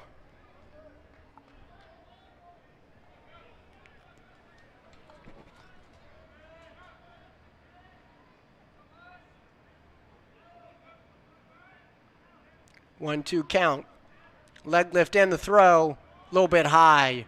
Fastball at 89. So Voigt's brought the speed back up. He's been yo-yoing from the low 90s to the mid 80s all game. That last one at 89, back up on the upswing. Leg lift and the throw. Contact made right to Burden. He scoops it up. Underhand toss to Van Remortel. Plenty of time. Out number 1 at the top of the 6th inning. And the freshman in his very first start, in his debut, I suppose, still looking stellar despite the struggles in the bottom or in the top of the 5th.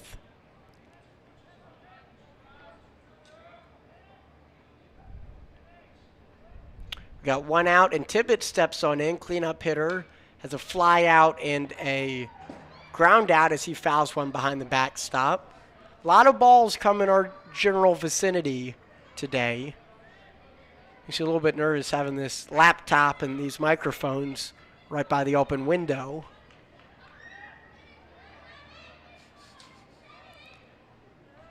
Leg lift and the throw on the 0-1. Fastball right down the pipe. Strike 2.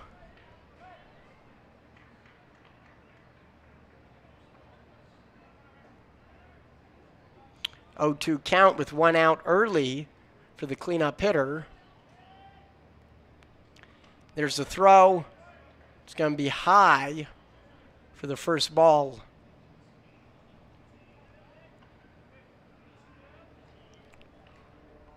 One ball, 2 strikes, 1 out. Movement in Indiana's pen and the Wolverines' pen. It looks like the 2 guys who were staying warm earlier are back up. That one just barely misses the zone, inside changeup. 2 balls, 2 strikes, 1 out for the right-hander.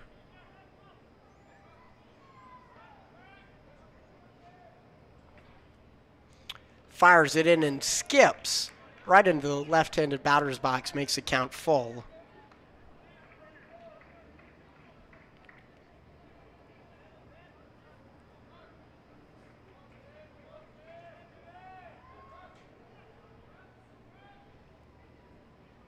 Leg lift and the throw for the payoff pitch. Going to be inside and high. Ball 4 taking first base with 1 out and 1 base runner.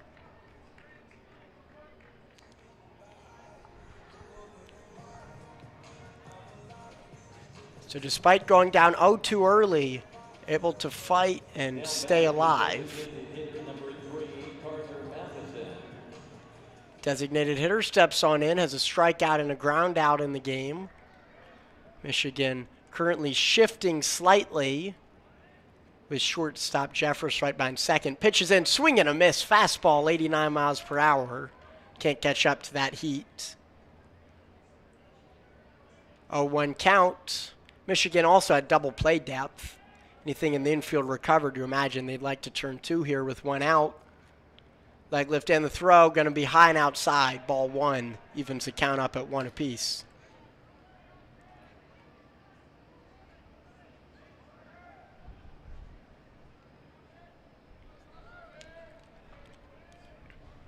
One ball, 1 strike, 1 out. Runner on first base as we get a pickoff attempt from the righty. Has to step off and turn around.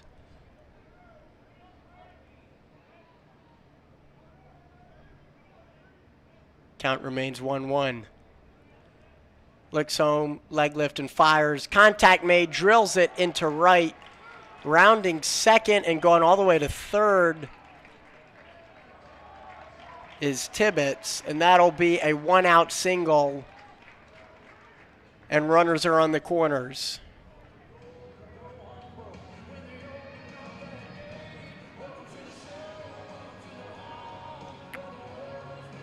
That frozen rope was just lined. Found the gap in between the first baseman. Even despite the shift, Michigan had nothing they could do about it. And by the time Velazquez got under it, and we got a mound visit. This might be it from Voigt. They make a change. He's gone through 5 1/3, given up 5 hits, 1 earned run, 1 walk, and 5 strikeouts. Not too shabby for a freshman making his debut in collegiate baseball. Definitely gone a lot better than it could have so far. So far, no one coming out from the pen. So I wonder if they're going to give him another chance to maybe close out and get 6 full. Got Harajli in the pen.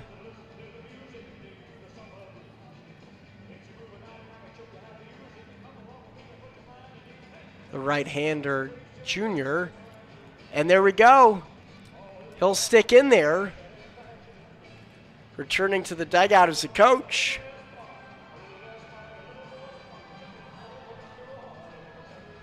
Just a standard mound visit there. 1 out, 2 on, runners on the corners. Michigan exterior is holding the runners on while the interior infield is playing at double play depth. They're up by 6, so at this point 1 run isn't killer, but obviously you don't want to give up runs you don't have to. As Pine steps on in, has a grounder to third, going to flip to second, flip almost to first, unable to get it off. So he gets 1 out and surrenders 1 run. Burden looked like he wanted to throw, but he was off balance and probably wisely decided to hang on. It would have been a buzzer beater play to even get him out at first in time. And with that, the Hoosiers get their 2nd run of the game. Michigan's lead dwindles to 5, but in the process they get the out. So you can make the determination on whether that trade was worth it. 2 outs and runner on first base after Pine reaches on that RBI fielder's choice. 2-7 leg lift to Jesse. Ball, and it skips on in, and the catcher pulls it up before any movement on the base path could commence. Jesse was academic all Big Ten last season. Batting .285.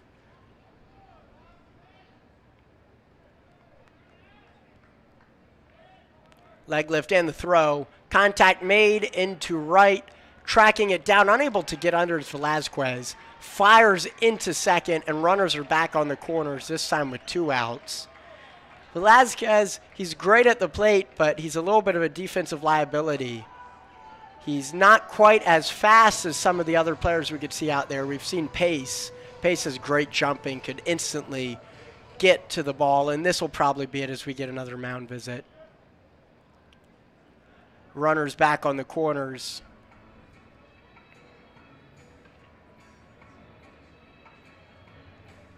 Michigan's lead, only 5 runs. And that bullpen door is creaking on open. We will get a change. So 5 2/3 innings pitched, 6 hits, 2 runs, 5 strikeouts, and a walk. Solid outing. Obviously, wishes they wouldn't have given up those 2 runs at the end there, but as a batter alone, he's providing enough run support.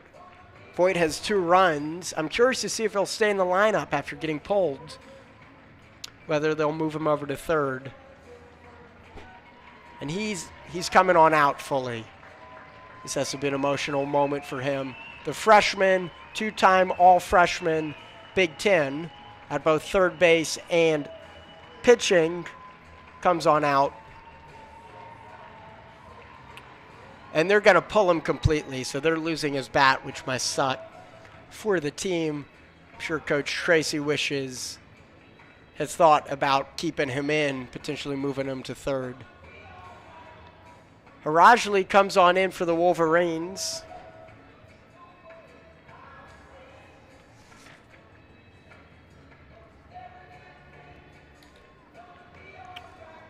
He has a 7.43 ERA in 26 2/3 innings.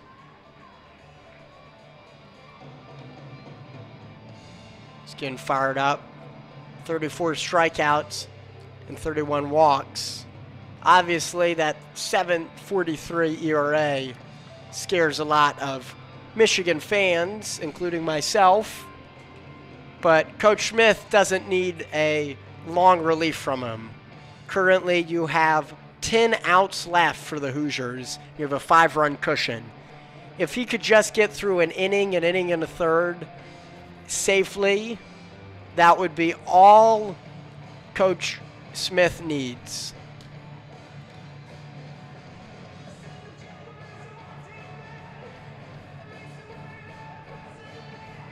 So with that, he'll take one more warm-up pitch. The Hoosiers are returning to the base path. We got Pine on third and Jesse on first. Pine reach on a RBI fielder's choice, and Jesse on the single to right field that Velazquez couldn't quite corral. Velazquez, he brings a lot at the plate and in the lineup, but in the field he doesn't quite have those jumps that you'd expect from a right fielder. And we saw it against Iowa. He made actually 2 errors in 2 other plays where he probably could have gotten out, ultimately being pulled from the starting lineup for Wednesday's contest, later coming in as a pinch hitter.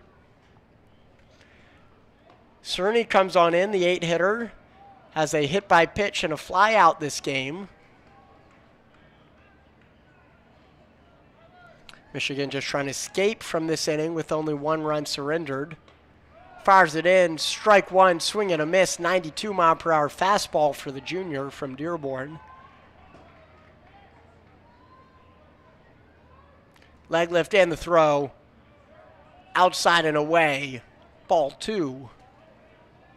2-1 count, runners on the corners.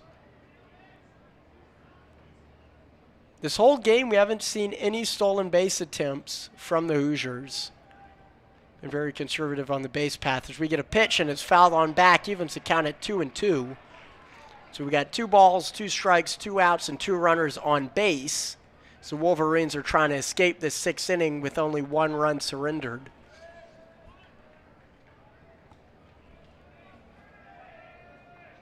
Two pitch. Leg lift and the throw. Runners moving. Throws down to third in time, but he loses it, and that'll score a run. That's undisciplined. On plays like that, especially with 2 outs, you got to just focus on the batter. And the Wolverines just gave up a run without any need. Quick throw from the catcher, and he probably would have had him if Burden could have hung on to it, but he couldn't. And he lost it and allowed the runner to score. So that'll increase it to 7-3 as we get a pitch and it's fouled on back, keeping the count full. Michigan's lead dwindles to only 4 runs as it goes from runners on the corners to just runner on second base. And just after I said as they hadn't stolen all game. Grounder to shortstop. Scoops it up, throws it to Van Remortel. Gets it in time. You wish they wouldn't have had that unforced error. Throw in to second base. But there you have it. We have 2 runs on 2 hits, 1 error, and no runners, I guess 1 runner left on base. Brings the score to 7-3. Hoosiers get 2 more as the Wolverines maintain their lead, but are not quite as strong as they were earlier in this game. We believe everyone deserves to retire with dignity and security. Learn more. I'd like to give a thanks to Lucas Vargas for joining me this game, former WCBN commentator. Technically, this is his first baseball game he's ever been in the booth for. He's been in for plenty of softball games. It was a real pleasure having him join me this afternoon. Going to have Daniel Thompson join me later. We'll see based on traffic from Columbus, Nebraska, on how quickly he could come over here, and depending on how long this game goes, if he'll join me before the conclusion.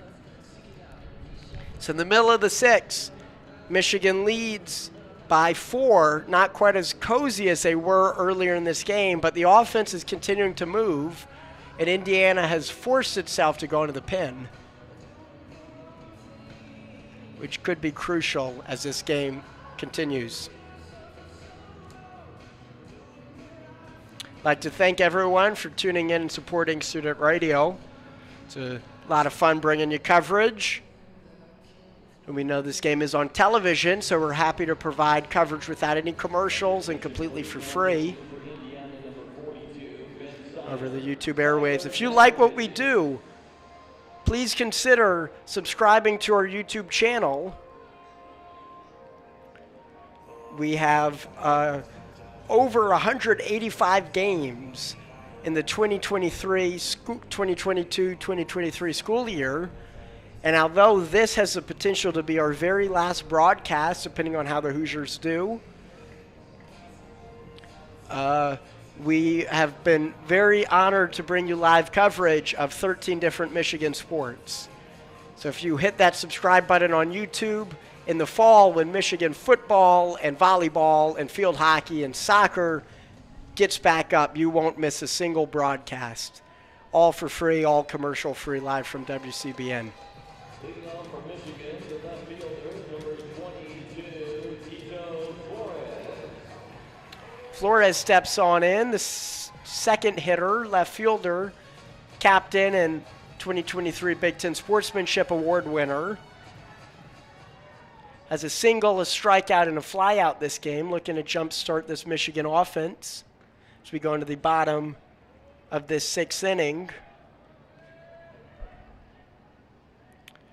We have a new pitcher for the Hoosiers. We got Ben Sealer, 5.17 ERA coming into this game on 38 1/3 innings pitched. 1 ball, 1 strike now for the left fielder.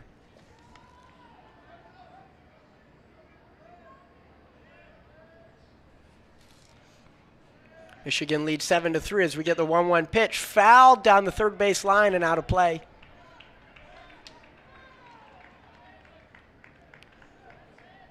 And it scrambles into play, and someone from the Michigan pen had to escape to flip it off to a youngster in the stands.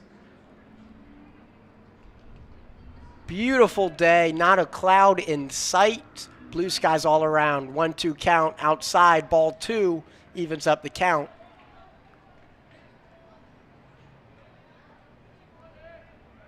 Michigan leading 3-7. Here in the bottom of the sixth, looking to make something happen. We get another ball to make it full. Going to be low for the relief pitcher Sealer, facing his first batter of the game. Leg lift and the throw, payoff pitch. Strike 3, he's rung up, and he'll be out of there. Flores thought he had it. He jogged over to the plate. I want to see this replay on the Jumbotron and see how close it was. Yeah, that was probably a strike. It was a curveball and caught him looking. So 1 out now here in the bottom of the sixth. Not a great way to start the inning for the Wolverines. Second strikeout of the day for the captain. Burden steps on in. Ball is in high. 1-0 count. Fires another one in, also a ball, this time low, 2-0 for the second baseman. He has a single and a double on the day, including an error as well. So he's reached all 3 times, but only 2 for 3. Another ball in, quickly to a 3-0 count with 1 out here. Leg lift and the throw, contact made, towering shot right over the first baseman. Getting under it and making the grab is Tibbetts. And that'll bring up out number 2 here in the bottom of the sixth. Michigan's just 1 out away from their first inning since the second without a run. Velazquez comes on in. He's had a relatively quiet day at the plate so far. Double play, a ground out, and a strikeout. First pitch, swing and a miss on a 89 mile per hour fastball.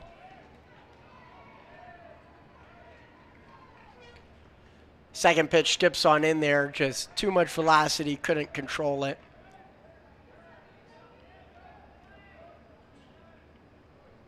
One count. Contact made down the first base line. Nick Michigan's base coach in the leg as it rolls foul. 1-2 count for the senior.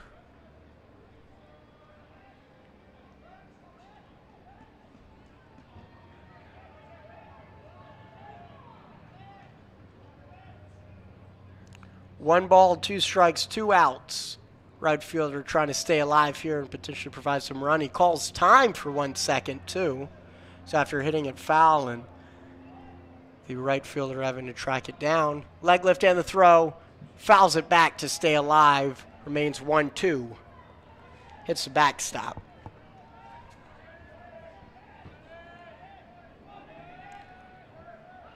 One-two count with 2 outs, trying to escape after his first inning from the pen. And it drills him right in the back. He takes it. He's a football player. He's taking hits much worse than that as he trots on over to first with the 2-out base runner for the Wolverines. Appreciate everyone spending their afternoon with the student radio station here at WCBN. As Mitch Voigt, the designated hitter, so he is going to stay in, just as DH. Curious to see who they, I guess, for the pitcher. First pitch, he lines it into left. Drops down, and Velazquez, he turns but stays at second ultimately. Probably could have got in at third. Not the fastest guy, but he had a good jump. And just like that, 2-out rally for the Wolverines. 2 on with 2 outs. And that is his 3rd single of the day for the pitcher and designated hitter. Van Remortel comes on up, another hero in this tournament. On Wednesday, in a very similar situation, he had 2 base runners on, and he drilled a shot into deep right center. Leg lift in the throw, going to be a called strike on an 80-mile-per-hour curveball. 0-1 count. Leg lift and the throw. Fouled on off to bring up an 0-2. The first baseman has a double, a strikeout, and a hit by pitch.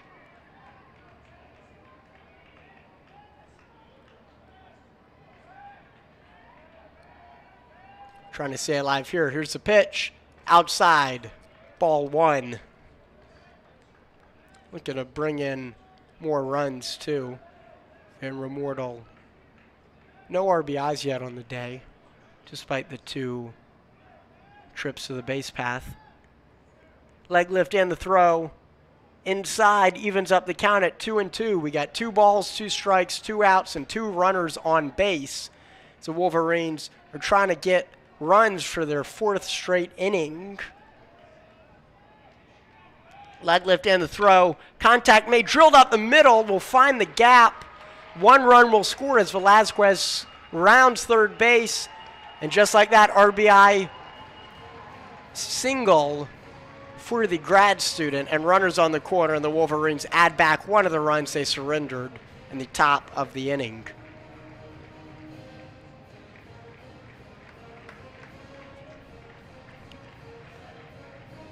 Voigt stayed at third base, used to be in at that part of the diamond, normally defensively.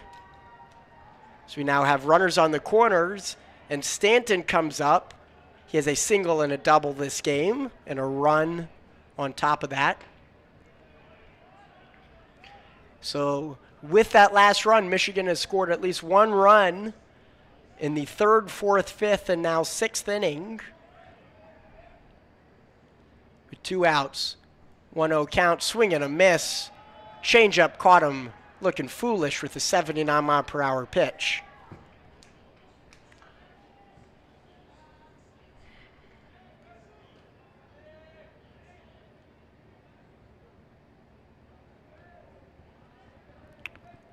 So 1-1 count, 2 outs. Here's the pitch. Contact made into shallow center. It's going to drop and bring in 1 run.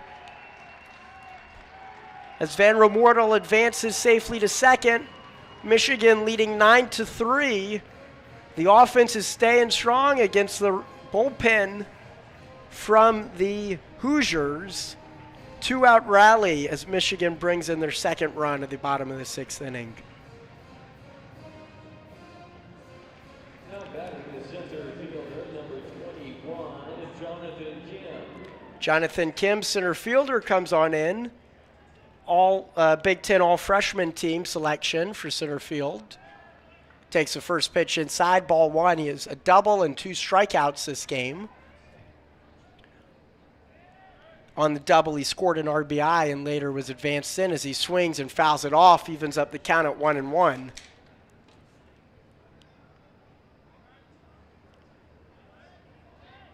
Michigan's offense finally exploded, and I know the bullpen has been a lot of question marks for the Wolverines, but a 6-run lead with only 9 outs left should be enough cushion, one would think.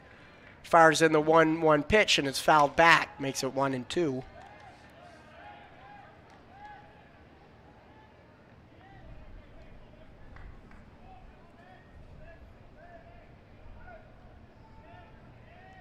One-two pitch coming your way. Contact made. Pop up right by the catcher. Will it get out of play? It's going to be close. Just barely behind the backstop. Now allow Kim to live to fight another pitch. A lot of hang time on that, and literally a foot or two beyond the netting here at Charles Schwab Field in Omaha.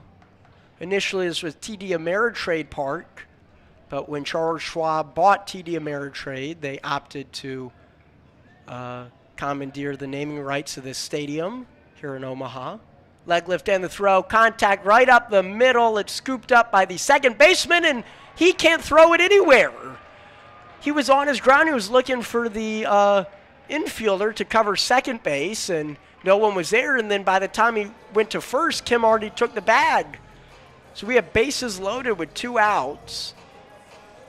You have to imagine Michigan. My goodness, they're not pinch hitting for Trace. If I were them, I'd heavily consider a pinch hit with 2 outs and Trace coming up to the plate. And we're going to get a mound visit, and this might be it we see from Sealer. Sealer has 2/3 of an innings pitch, 4 hits surrendered, and 2 earned runs so far. He's potentially liable for 3 more.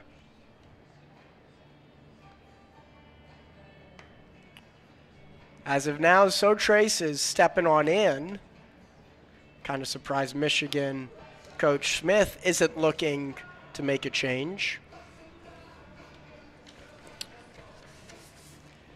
Bit of a unique game, I imagine, for Coach Tracy Smith. First-year coach, played at Miami of Ohio, and more importantly, he managed a coach at Miami of Ohio, and then later at Indiana.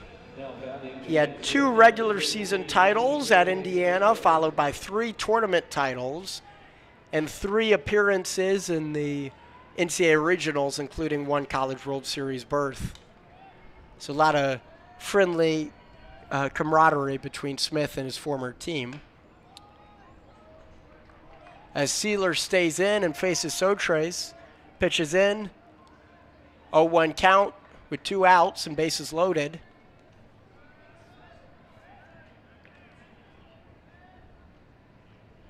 Another one in, skips off his foot, and he'll take a base. My goodness, even the weakest link in Michigan's batting lineup could score a run this inning, and Michigan has quickly broken double digits here in Omaha, and their offense is fired up, and it's looking very good that they will stay alive and advance in this tournament. Top of the lineup steps up with bases loaded and 2 outs. As Cody Jeffress comes on in.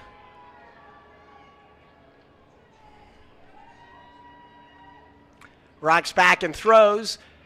Shot sent to left field, and getting under it and tracking it down is Jesse. So that'll do it. Michigan had 3 runs on 4 hits, no errors, and 3 runners left on base. So bases will be loaded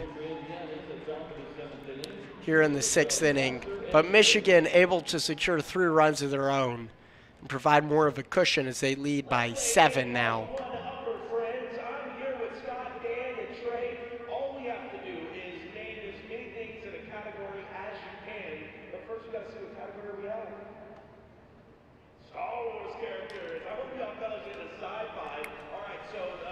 So Michigan Bearing collapsed. They should continue to hold on. Harajli comes on out after getting the third out of the 6th inning.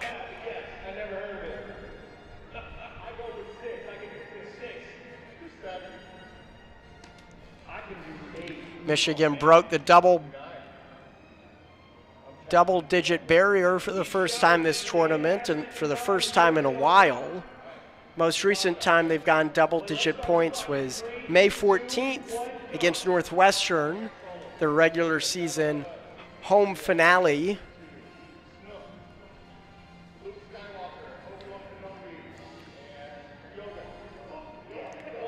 So far, we haven't seen anything from Obertop, normally playing DH, I guess, with Voigt pitching and wanting to keep his bat in the lineup, and more importantly, want to keep some pitchers from coming up to the plate. It's important to keep him in the lineup as designated hitter, but I'm kind of surprised we haven't seen him at least pinch hit for somebody. Guess Coach Smith is keeping that in his pocket in case he needs to make it happen. So Harajli stays on the mound. 1 hit surrendered with 2 batters faced.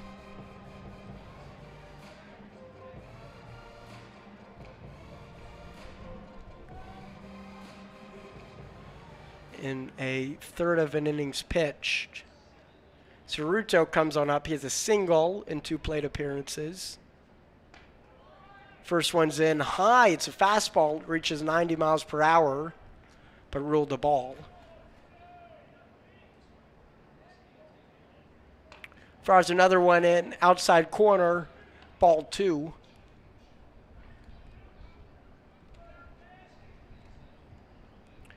(2-0) count early. Finally finds the zone with the 91 mile per hour fastball. 2-1 count. Bat doesn't leave Ceruto's shoulders, the catcher. Another fastball in there. This one 91 miles per hour. Also a called strike. So 2-2, and the bat has not flinched from the catcher's shoulder. Leg lift in the throw. Swing and a miss. Strike 3. Sit him down. Wolverines, the Hoosiers are down to their last 8 outs. So quickly closing in on them on their hopes to win the Big Ten title this season. As I mentioned, it'll be pretty likely that they remain alive for the tournament, but we shall see. As the top of the lineup, number 1, Philip Glasser steps on in as 2 singles and a fly out this game. Pretty interesting how both Michigan and Indiana have their shortstop batting leadoff, their catcher batting 9th.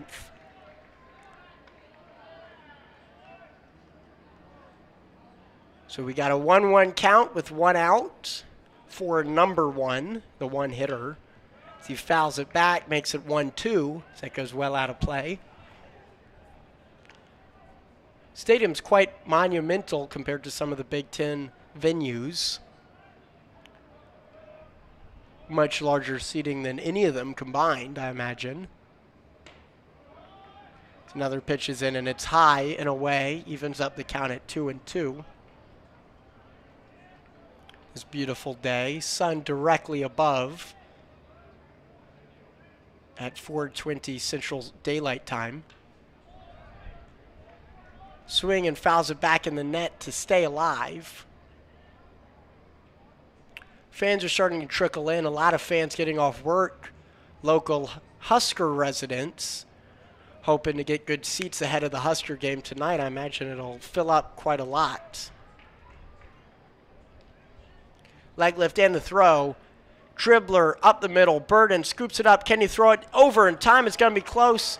And he'll be safe at first with 1 out, able to gun it out for the leadoff shortstop. And there's a 1 out base runner for the Hoosiers.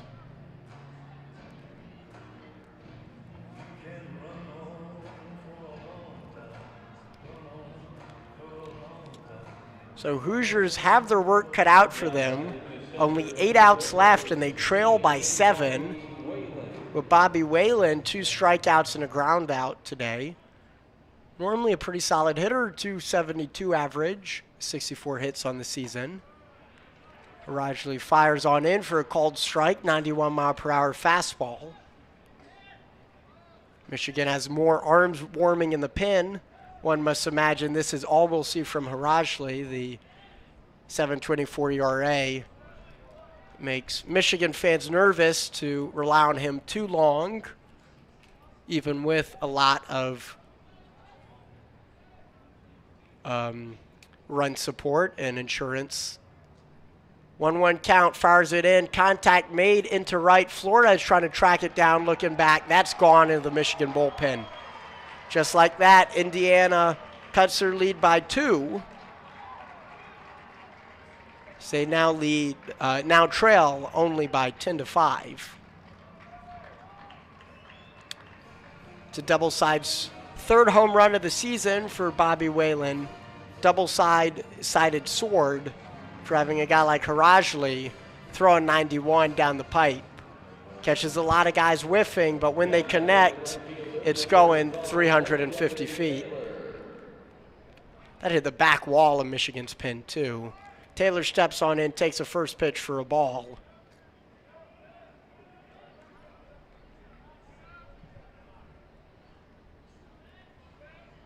Leg lift and the throw for a called strike. 1-1 count with 1 out now, and bases now clear.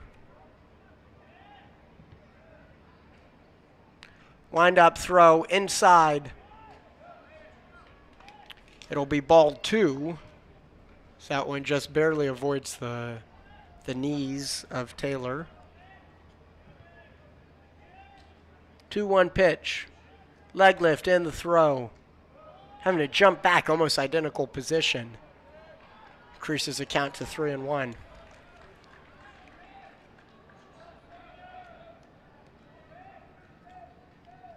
Wolverines trying to keep their season alive. So we get a rip by the batter, foul down the first base line. And it makes the count full.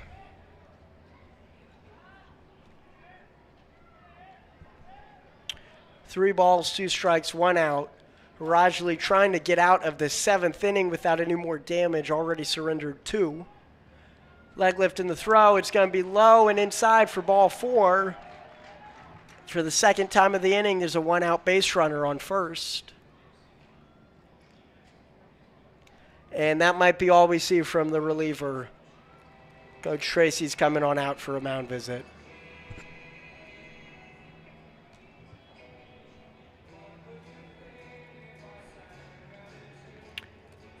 And this is the struggles, too. Not only does it hurt to have to pull a pitcher after recording only 2 outs, but also that's just one less pitcher from the pen you have for future games. And Michigan's bullpen has been a struggle all season. And if they do blow this, guess at the peak, that a 7-run lead, it'll be on the backs of the bullpen, who has struggled quite a lot. Let's see who's coming in for the Wolverines. It looks like it is Horwedel, who also pitched. He pitched on Tuesday in their loss to the Hawkeyes. So he's coming in for relief. He has an 8.82 ERA, so an even higher ERA than his teammate who he's replacing. Michigan just needs 2 outs, get out of this inning into the 8th. Hoosiers trail by 5 with only 8 outs left in their tournament, potentially.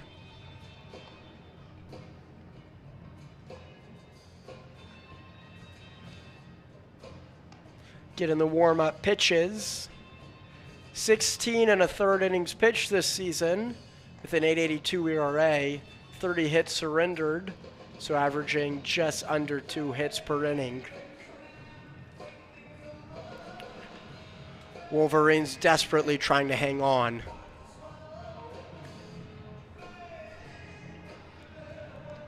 to their lead and keep their season alive. I mentioned this on Tuesday when Weddle came on in, but he's a very unique windup. He has a release that's not quite sidearm, but not quite 3/4. I guess it's like 2/3 if I had to pin a number on it. So that warm-up will be it. And the Hoosiers bring in their base runner back out, Taylor, to first.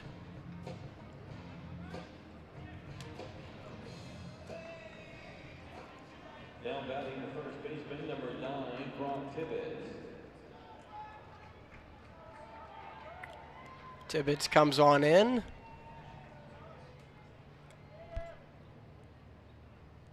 With 1 out.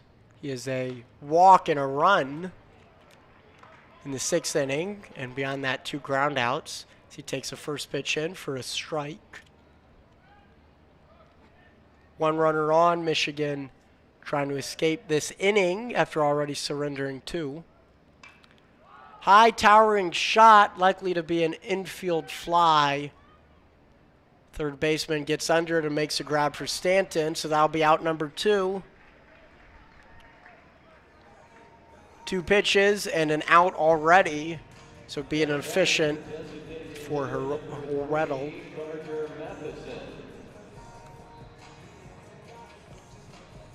Matheson, the designated hitter, has a single in the 6th, and he comes on up. He was in the 2022 all-freshman team.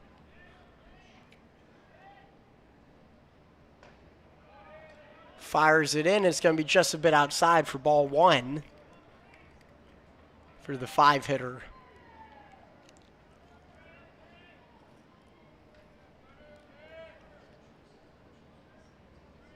One runner on, not making much of a lead for Taylor. Fires it in. Going to be ball 2. Last pitch looked pretty good for me. Kind of surprised it didn't get the okay from Mark Wagger's home plate umpire. 2-0 count coming your way. Nodding, lowering his head, rocking back and firing. Well outside, 3-0 count with 2 outs. Last thing you want to do is have a 4-pitch walk at this point in the game.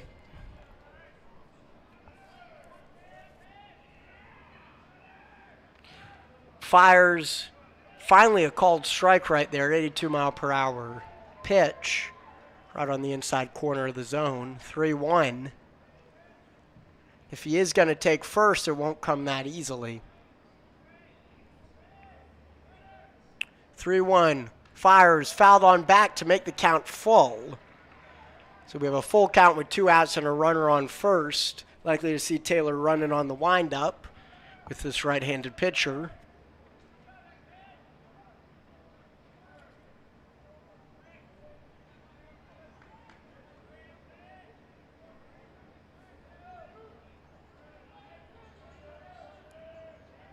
Here comes a payoff pitch. He's moving, ball 4. He'll take first. So it took 7 full pitches, but he finally got the bag. 2 out, 2 on for the Hoosiers. Michigan desperately trying to escape without surrendering any more runs. Already a 2-run blast earlier in the inning.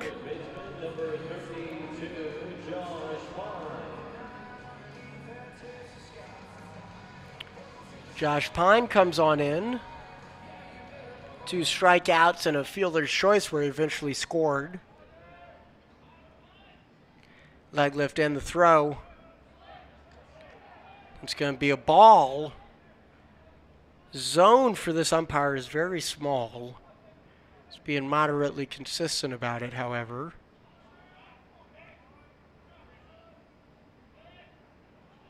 Leg lift and the throw. Inside once again, same exact spot, ball 2. A 2-0 count with 2 outs and 2 on. Wolverines are trying to crawl to the finish line of this game. Had a 7-run lead at one point.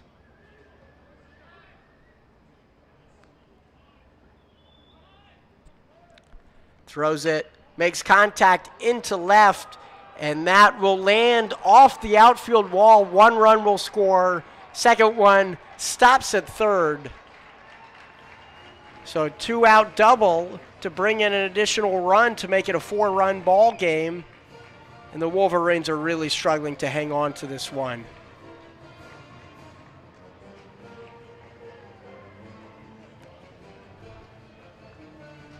So Taylor scored from second. Matheson stopped at, Matheson stopped at second. Get another pitching change, my goodness. Coach Tracy's out on the mound, signaling to the dugout. And yes, he's making the call. When you're up, they were up by 7 to start this inning, and you could see the lead just start to evaporate. This is the last thing you want to see from the Wolverines.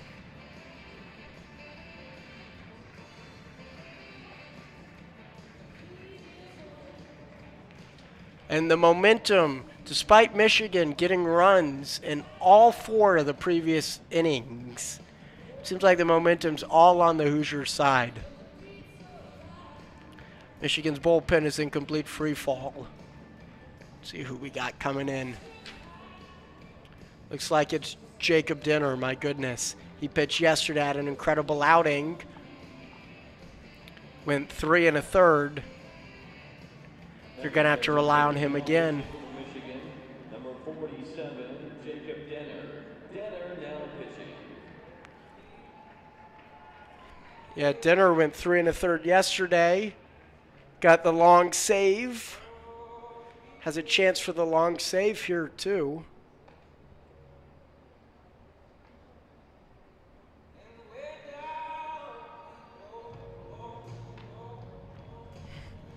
Warming up, and the Wolverines just really struggling from the pen.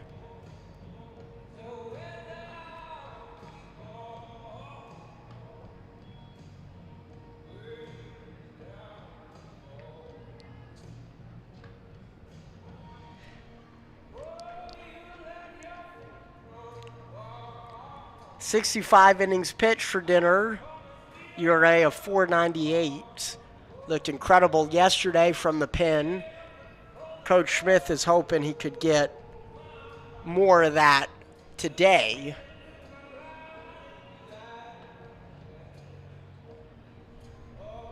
Two more warm-up pitches for Dinner.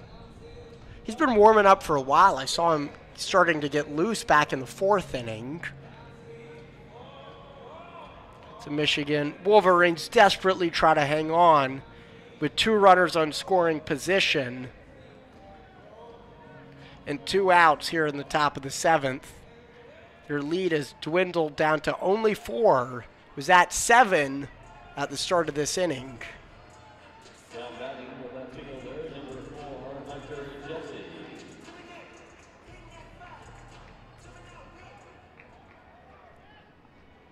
Hunter Jesse comes on in, the left fielder. Has 2 singles and a run.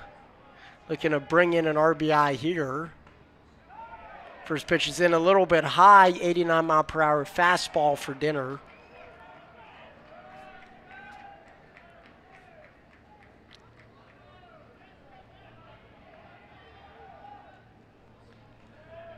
.1-0 count with 2 runners on. Fires in, swing and a miss fastball. Couldn't catch up to the speed of that, 89 miles per hour. Evens the count at 1-1 with 2 outs here in the 7th. Rocks on back and fires. Little bit high right at the helmet. 2-1 count now. Left-hander at the plate, Jesse, and Michigan has employed quite the shift. Have Jeffress right at second base. So we have a changeup down low and a called strike. Evens it up at 2-2. 2 balls, 2 strikes, 2 outs, and 2 runners on base. As the left fielder is trying to keep this rally going for the Hoosiers. Little bit outside makes the count full. Triggering to see if we'll see any of the base runners moving on the pitch. Neither of them forced at the moment. But one could think on a hit to the outfield, you want someone from second potentially scoring. Pitches in, swing and a miss, strike 3 fastball, hit 90 miles per hour on that last one. 3 runs on 3 hits and no errors and 2 runners left on base. The Wolverines finally escape this 7th inning that seemed to baffle them for quite a while. As we go into the 7th inning stretch, and Michigan's lead has dwindled down to only 4 runs here at the 7th inning stretch.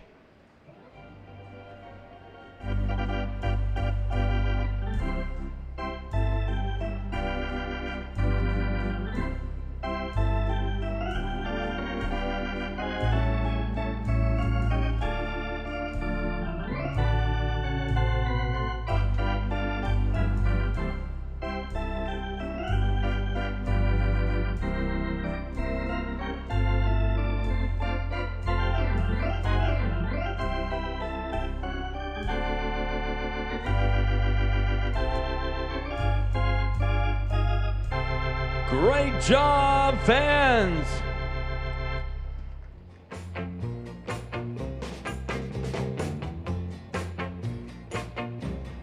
Shake it up, baby. Shake it up, baby. Twist and shout. So there you have it, a beautiful rendition of the 7th inning stretch, getting the limited fans in attendance on their feet. Still pretty empty, even as some Husker fans come in early for the game later today. That game scheduled to begin at 7 p.m. Have your attention, please. Now pitching for Indiana. We get a new pitcher for Indiana. Gabe Levy comes on in. So Michigan try to bring back some runs. They surrendered in the top half of the inning. Appreciate everyone for tuning in and supporting student radio this afternoon. When this game's on BTN, we know you have other options to consume this game live, so we appreciate you supporting the student journalists. Came on out to Iowa or Omaha to cover this one. For the Wolverines in this bottom of the 7th inning, we got the 2-3-4 hitters, so that's Flores, Burden, and Velazquez.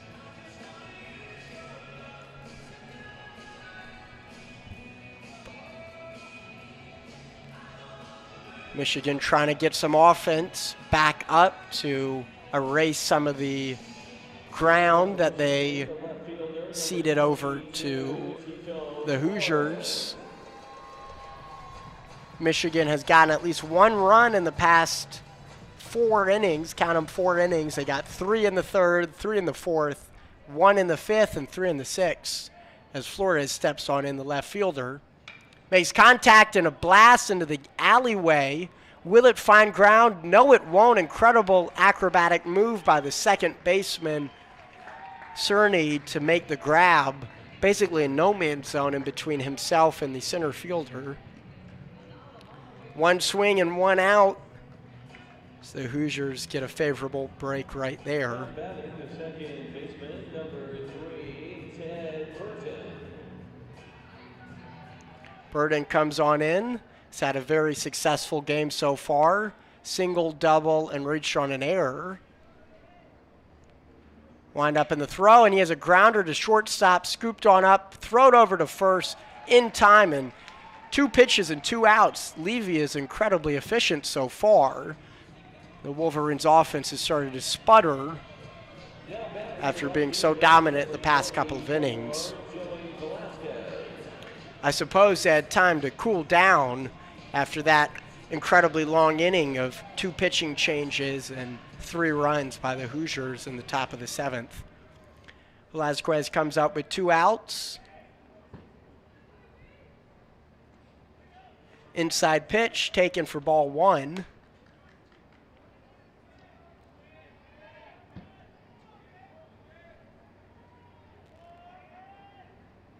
Leg lift in the throw. Contact foul down the first base line. Evens up the count at 1 apiece. We have this beautiful day here in Omaha. It's not too hot. Sun is shining. We have a Levy gets a 1-1 pitch, fires it in, contact made, it's drifting foul, but it's high in the air. Getting under, it's the third baseman, makes the grab, 3 up, 3 down as Pine gets the third out from Velazquez. Michigan, no runs, no hits, no errors, and no runners left on base. As the 7th inning is concluded and the Hoosiers are down to their final 6 outs of the game, and they're looking to get the improbable 7-run comeback and complete it to keep their tournament hopes alive. As I mentioned, Michigan needs this game much more than the Hoosiers do. Hoosiers are very likely into the tournament, into the NCAA tournament, regardless of how this game goes, while Michigan, their season is almost certainly over unless they get the auto bid. So they would need to win today, win 2 more tomorrow, and then win on Sunday to close it out. Without the auto bid, they almost certainly will not be selected into the NCAA tournament. Dinner's coming out once again.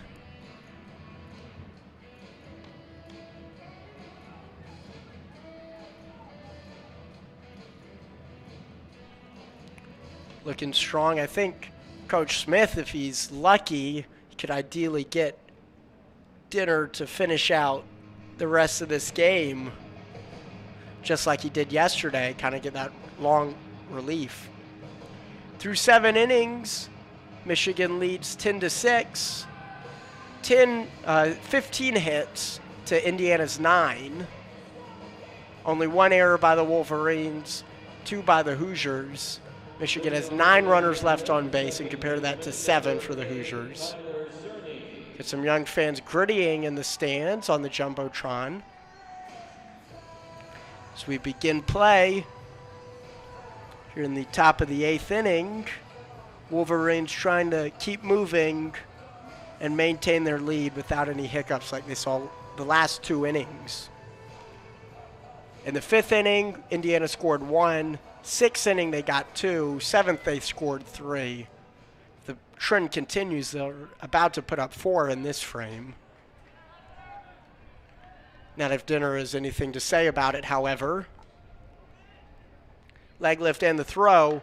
Rocks it in.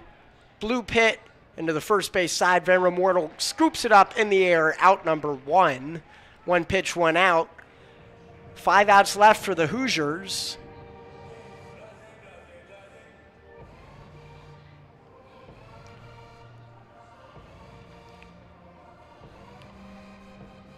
Coming on in is Peter Ceruto. The catcher and the 9-hitter has a single, a strikeout, and a ground out this game. He was also a recipient of the Big Ten Sportsmanship Award in 2023.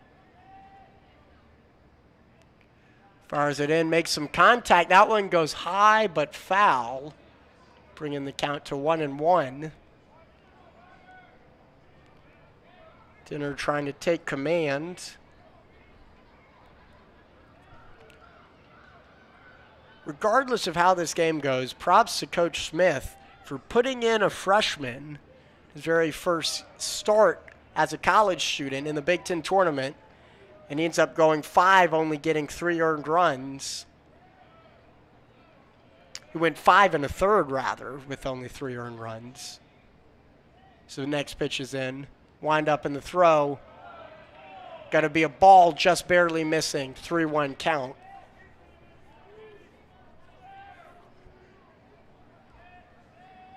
Ceruto trying to find a way onto the base path. He fires it in. Ball 4 going to be high for that fastball. Dinner surrenders his first base runner since coming in from the pen. 1 out, 1 runner on. In the top of the order coming up for the Hoosiers. Philip Glasser steps on in, the left-hander. Has 3 singles on the day. And a fly out on top of that. Batting .352 on the season. Leg lift and the throw. Right down the pipe, called strike for that. Change up, 78 miles per hour.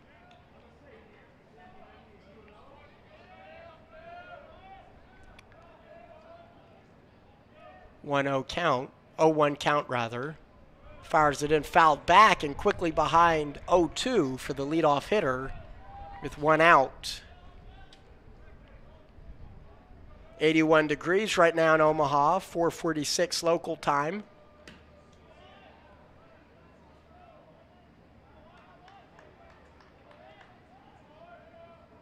Leg lift in, the throw, contact made, fouled, so he'll stay alive for at least one more pitch.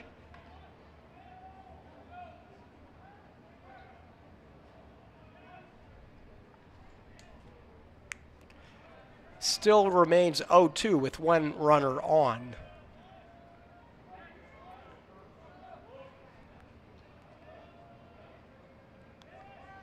Steps onto the bag, throws it, fires, fouled yet again. 3 straight foul balls, very similar spots in the stands.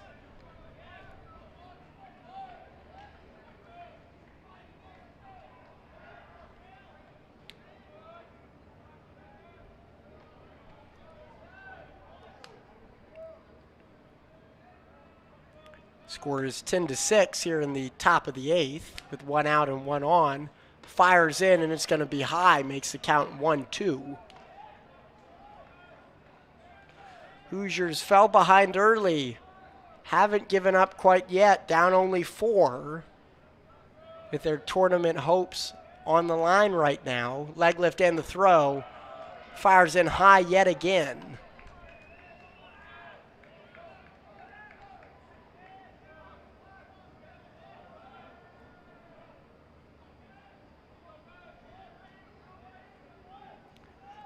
Here comes a pitch, contact made, deep rip into right field. That's going, and that is foul.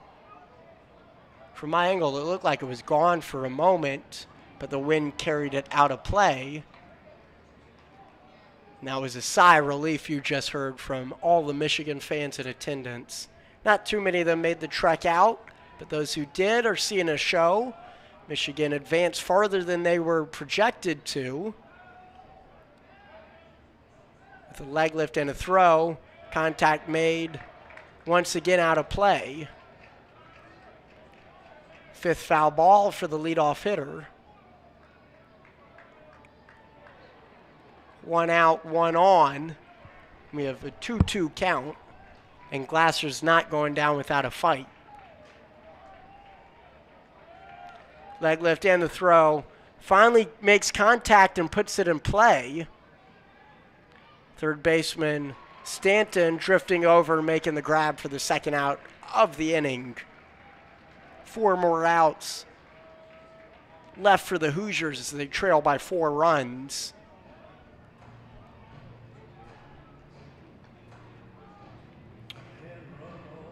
Hoosiers have someone warming in the pen, something that cannot be said of the Wolverines. Looks like they're going to ride with dinner, at least for the time being.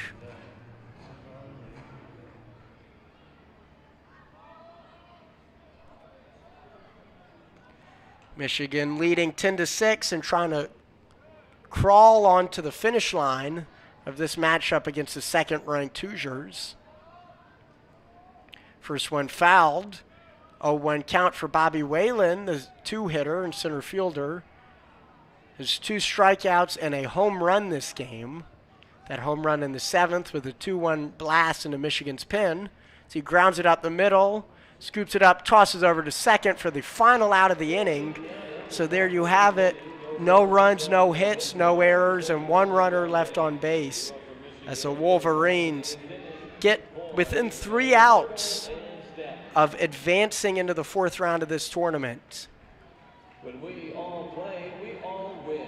Gatorade is committed to getting Heading into the bottom of the 8th, the Wolverines have Voigt, the starting pitcher, and currently on pace for the win, followed by Van Remortel and Stanton. If Michigan wins, it'll be Voigt's credit. Not only did he pitch stellarly for 5 1/3, only giving up 3 earned runs on 6 hits, but also he's been a masterclass at the plate. He has an RBI, a run, and 3 hits on today's game. So Coach Smith really went out on a risky, gutsy call, having Voigt make his collegiate debut as a starting pitcher in the Big Ten tournament. And it paid off masterfully for him, at least so far, assuming the Wolverines could hang on, trailing by leading by 4, 10-6, with an inning and a half of play left in the game. You got to take those sunglasses off for this one. It's focus. Hey, thank you so much for Appreciate everyone supporting Student Radio. This tournament will be the last coverage that WCBN has this season, bearing an exception of maybe a postseason run by the Michigan baseball team. Regardless, it's been a real pleasure covering games for you this season. WCBN across 13 different sports, covered 184 sporting events dating back to August, including some of the biggest stages in college sports, including the Fiesta Bowl, CFP, Frozen Four. As Mitch Voigt steps on in, the two-time freshman All-Big Ten team. As I mentioned, his 2 singles, 2 runs, and an RBI. As he rips one yet again into the alley, and it's in onto the warning track and hits the back wall, rounding first and standing up on second. This is a game he will not forget. 4 hits, 3 singles, and a double in this context. My goodness, even without what he has done pitching-wise, him offensively would probably make him the player of the game. Now batting the first baseman, number 51, Jack Van Remortel. Van Remortel steps on in.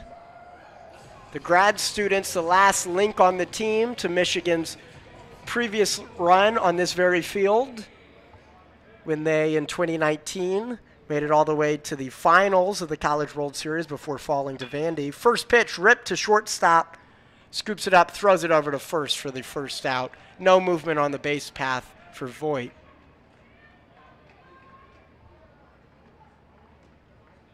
Despite being on the team in 2019, he didn't play at all in the NCAA tournament. Played a bit in the regular season, but nothing in the Big Ten tournament or NCAA tournament.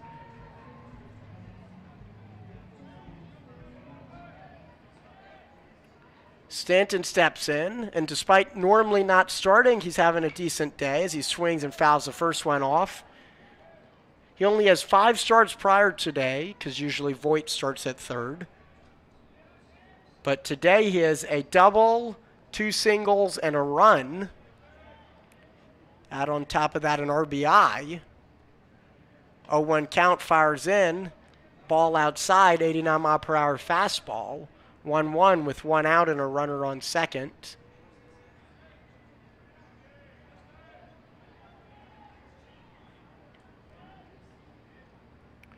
One count. Here's the pitch. Swing and a miss. He was going for the moonshot, and that curveball really caught him fooled. So falling behind with a 1-2 count with the runner on.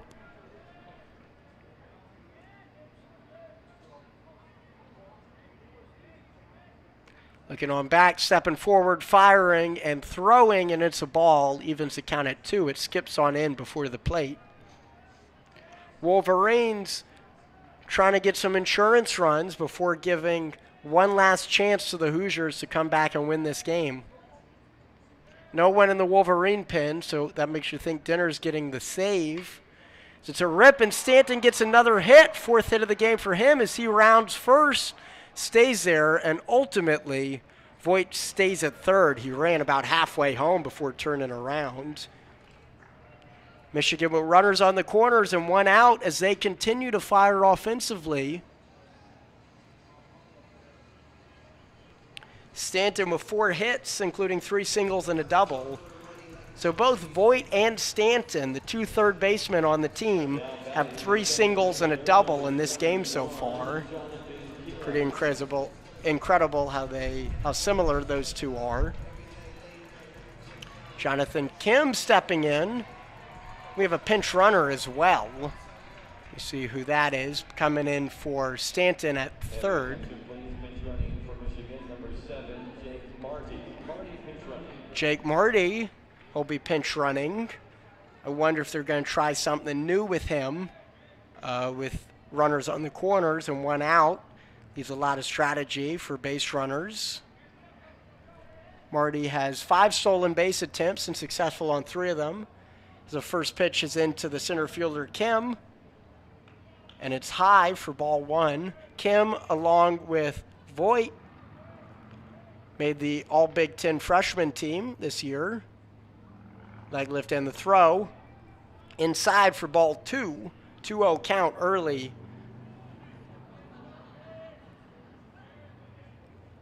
He has a double, a single, and 2 strikeouts. Did score when he hit that double and got an RBI as well. I feel like with the amount of offense this team has had today, pretty much everyone in the lineup has an RBI or a big hit. Contact made right down the first base line and barely foul. A couple of inches to the right of the bag. It looked like it might stay fair, but it barely trickled out of play. That brings up a 2-1 count with 1 out for the center fielder.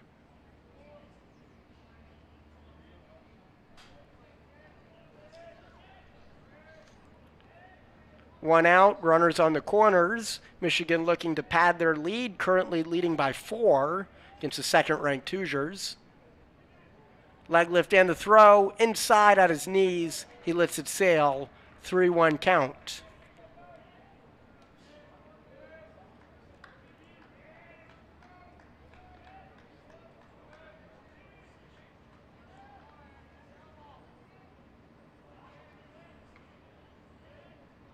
Getting set, fires in, swing and a miss on that one, 87-mile-per-hour fastball. Trying to make some contact and can't connect, and with that, it's a full count, 3 balls, 2 strikes, 1 out. Despite bringing in a pinch runner, no real movement at all from first base for Marty. Here's the payoff pitch. Inside, ball 4, bases loaded for the Wolverines. With 1 out, an opportunity for Michigan to pad their lead, find some insurance even after how dominant the Hoosiers have been at the plate.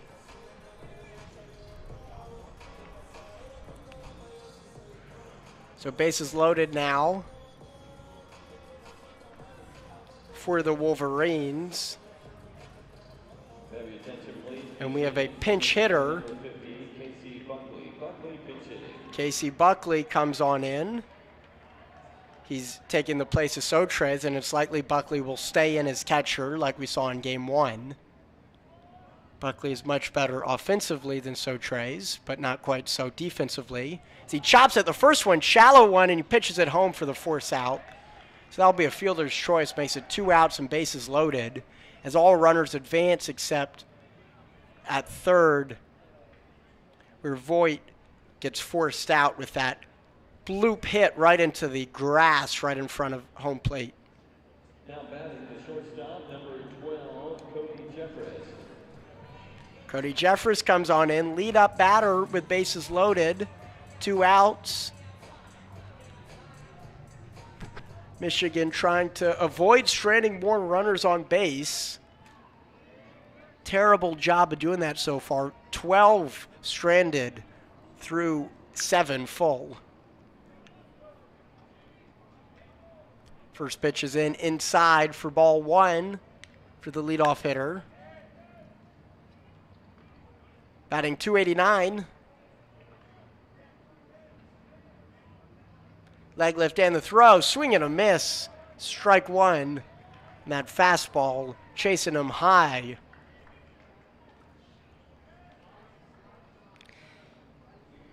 Any ball in play will likely score a run. Guess with 2 outs, you make it into the outfield. So he makes some contact, rips it into right, laying out, unable to reel it in is Taylor. That brings in 1 run, brings in 2 runs, and brings in 3 runs. So huge move by Marty, scoring all the way from first base as Michigan gets 3 more insurance runs here in the bottom of the 8th inning. And that must have been the reasoning.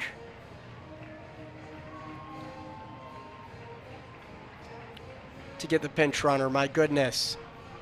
So Jeffress with a base clearing double into deep right. Taylor lunging and trying to get it. He can't make the grab home.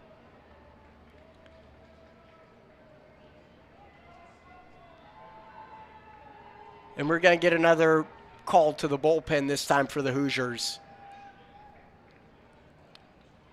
So 2 out, double, cleans the bases, gives Michigan 3 more runs of insurance.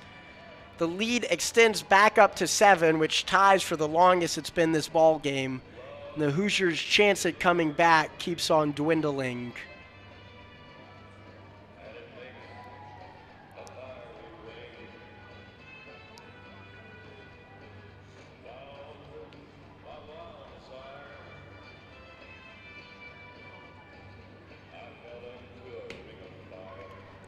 Let's see who's coming in for the Hoosiers.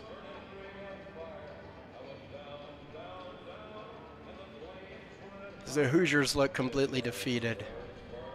Have your attention, please. Now pitching for Indiana, number 44, Cooper Hellman. Hellman now pitching. It's sophomore right-handed pitcher Cooper Hellman trying to stop the bleeding at this point. I think Indiana's kind of recognizing the signs on the wall.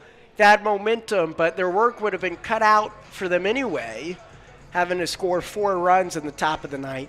Now having to score 7 just to tie it and force extras potentially seems almost insurmountable. We'll have to see. Michigan with a 2-out rally from the leadoff hitter Jeffress cleaning the bases.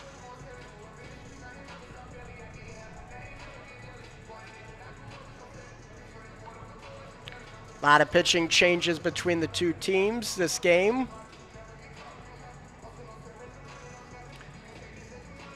So far, Wolverines have had 4 pitchers.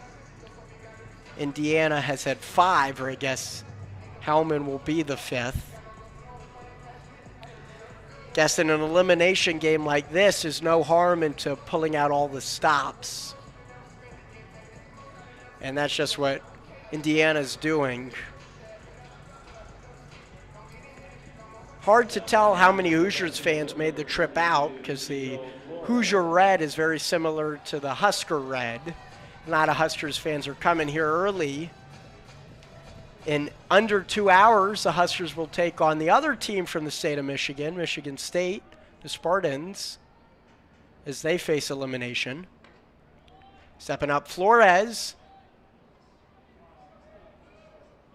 He has a single and 2 strikeouts and 2 groundouts in this game. The captain takes another pitch, 2-0 count with 2 outs.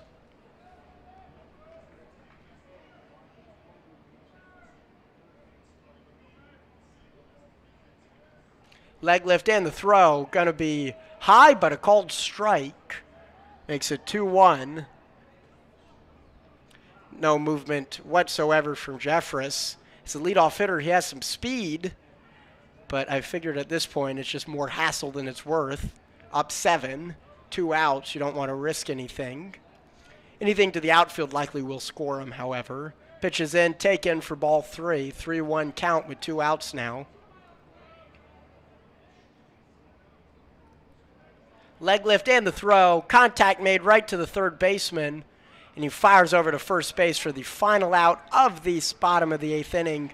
3 runs, 3 hits, no errors, and 1 runner left on base. As the Wolverines provide more insurance runs, extending their lead 13-6. As Indiana has the final licks coming up in the top of the 9th inning. Taylor, Tibbetts, and Masterson will be the 3 up for the Hoosiers. Upcoming game, as they're promoting on the Jumbotron, looks like it is the Huskers and the Spartans at 7 p.m. Just like this game, the loser of that will be eliminated. I'm sure the organizers of the tournament are hoping that the Huskers win that so they can fill this stadium. In games where the Huskers or the Hawkeyes aren't playing, this place has been completely dead. There's maybe 30 or so Michigan fans who make the trek on out here.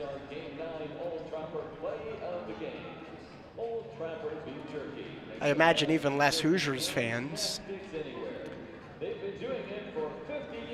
This location, it's the pinnacle of college baseball. It's a lot of fun to play here, I imagine. But also, it's just a real pain for a lot of the teams that come out here. It's far from centrally located in the Big Ten. There's so many ballparks in so many cities that would make sense. Imagine playing at Comerica. Imagine playing at Wrigley. Imagine playing, heck, even Milwaukee seems like a better location than Omaha. Louisville, it could go on. There's so many more centrally located places. Schools like Maryland and Rutgers have to make the hike out here. Even Michigan and Michigan State, it's not close. Leading on for Indiana, the right fielder, number 5, Devin Taylor. Devin Taylor comes on in to start the top of this 8th inning. Or top of the 9th inning, pardon me. First pitch put into play. Taken by Van Remortel. He scoops it up, walks it himself, and gets the first out of this 9th inning. Indiana's down to their final 2.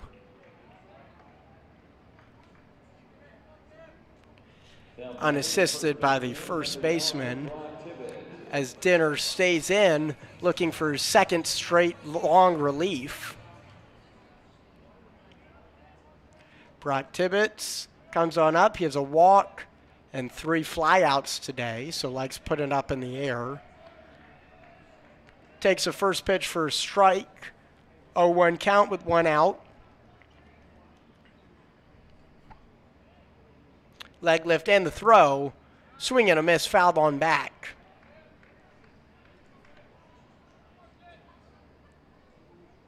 Oh, 2 count for the first baseman. Hoosiers down to their final couple batters, bearing a miracle. Leg lift and the throw from Dinner. Taken down low. Ball 1.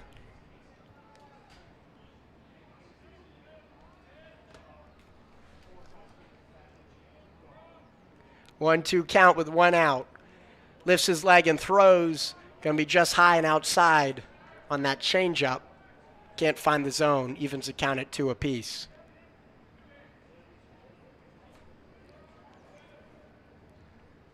Finally fires in. Swing and a miss. Strike 3. He's out of there. Hoosiers down to their final out, and Michigan is on the verge of advancing to the 4th round of this Big Ten tournament, setting up a rivalry and a face-off against Iowa. Down batting, the designated hitter, number 3, Carter Matheson. Masterson, the designated hitter, steps on in. Has a walk, a single, a strikeout, and a flyout, so he's done pretty much everything you can do at the plate. Dinner fires it in, fouls it off. Strike 1. Dinner has been on point both yesterday and today. Kind of shocked to see him getting time after just, 2 days ago and today. Feels like yesterday. The days are blending together. 0-1 count. Fires in. Taken for a ball. 87-mile-per-hour fastball. 1-1 with 2 outs.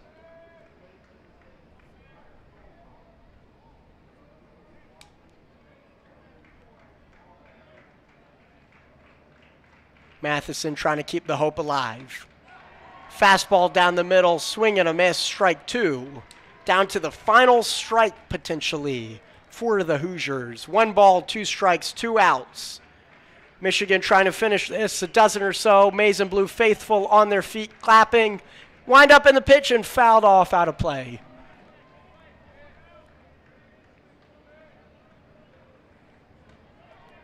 So we'll get the same count once again. Michigan fans on their feet behind the third base dugout, but Michigan being the home team today. Leg lift and the throw. Swing and a miss. Strike 3. Sit him down. He's out of there. That'll do it from this game. Michigan wins. Dramatic upset fashion. 6-seeded Wolverines take down the number 2 Hoosiers. Coach Tracy Smith in his first appearance against Indiana. Since he managed there, he takes them down. And there you have it. Wolverines lead 13-6 and sit down and silence the second-ranked Hoosiers. From here, the Hoosiers' season likely is not done. They likely will advance to the NCAA tournament as an at-large game, but Michigan has to fight for their season still as they have a rematch against the Hawkeyes tomorrow at 9 a.m. Central Time, 10 Eastern. We're excited to provide coverage of that tomorrow, so stay tuned to WCBN as we provide coverage of that.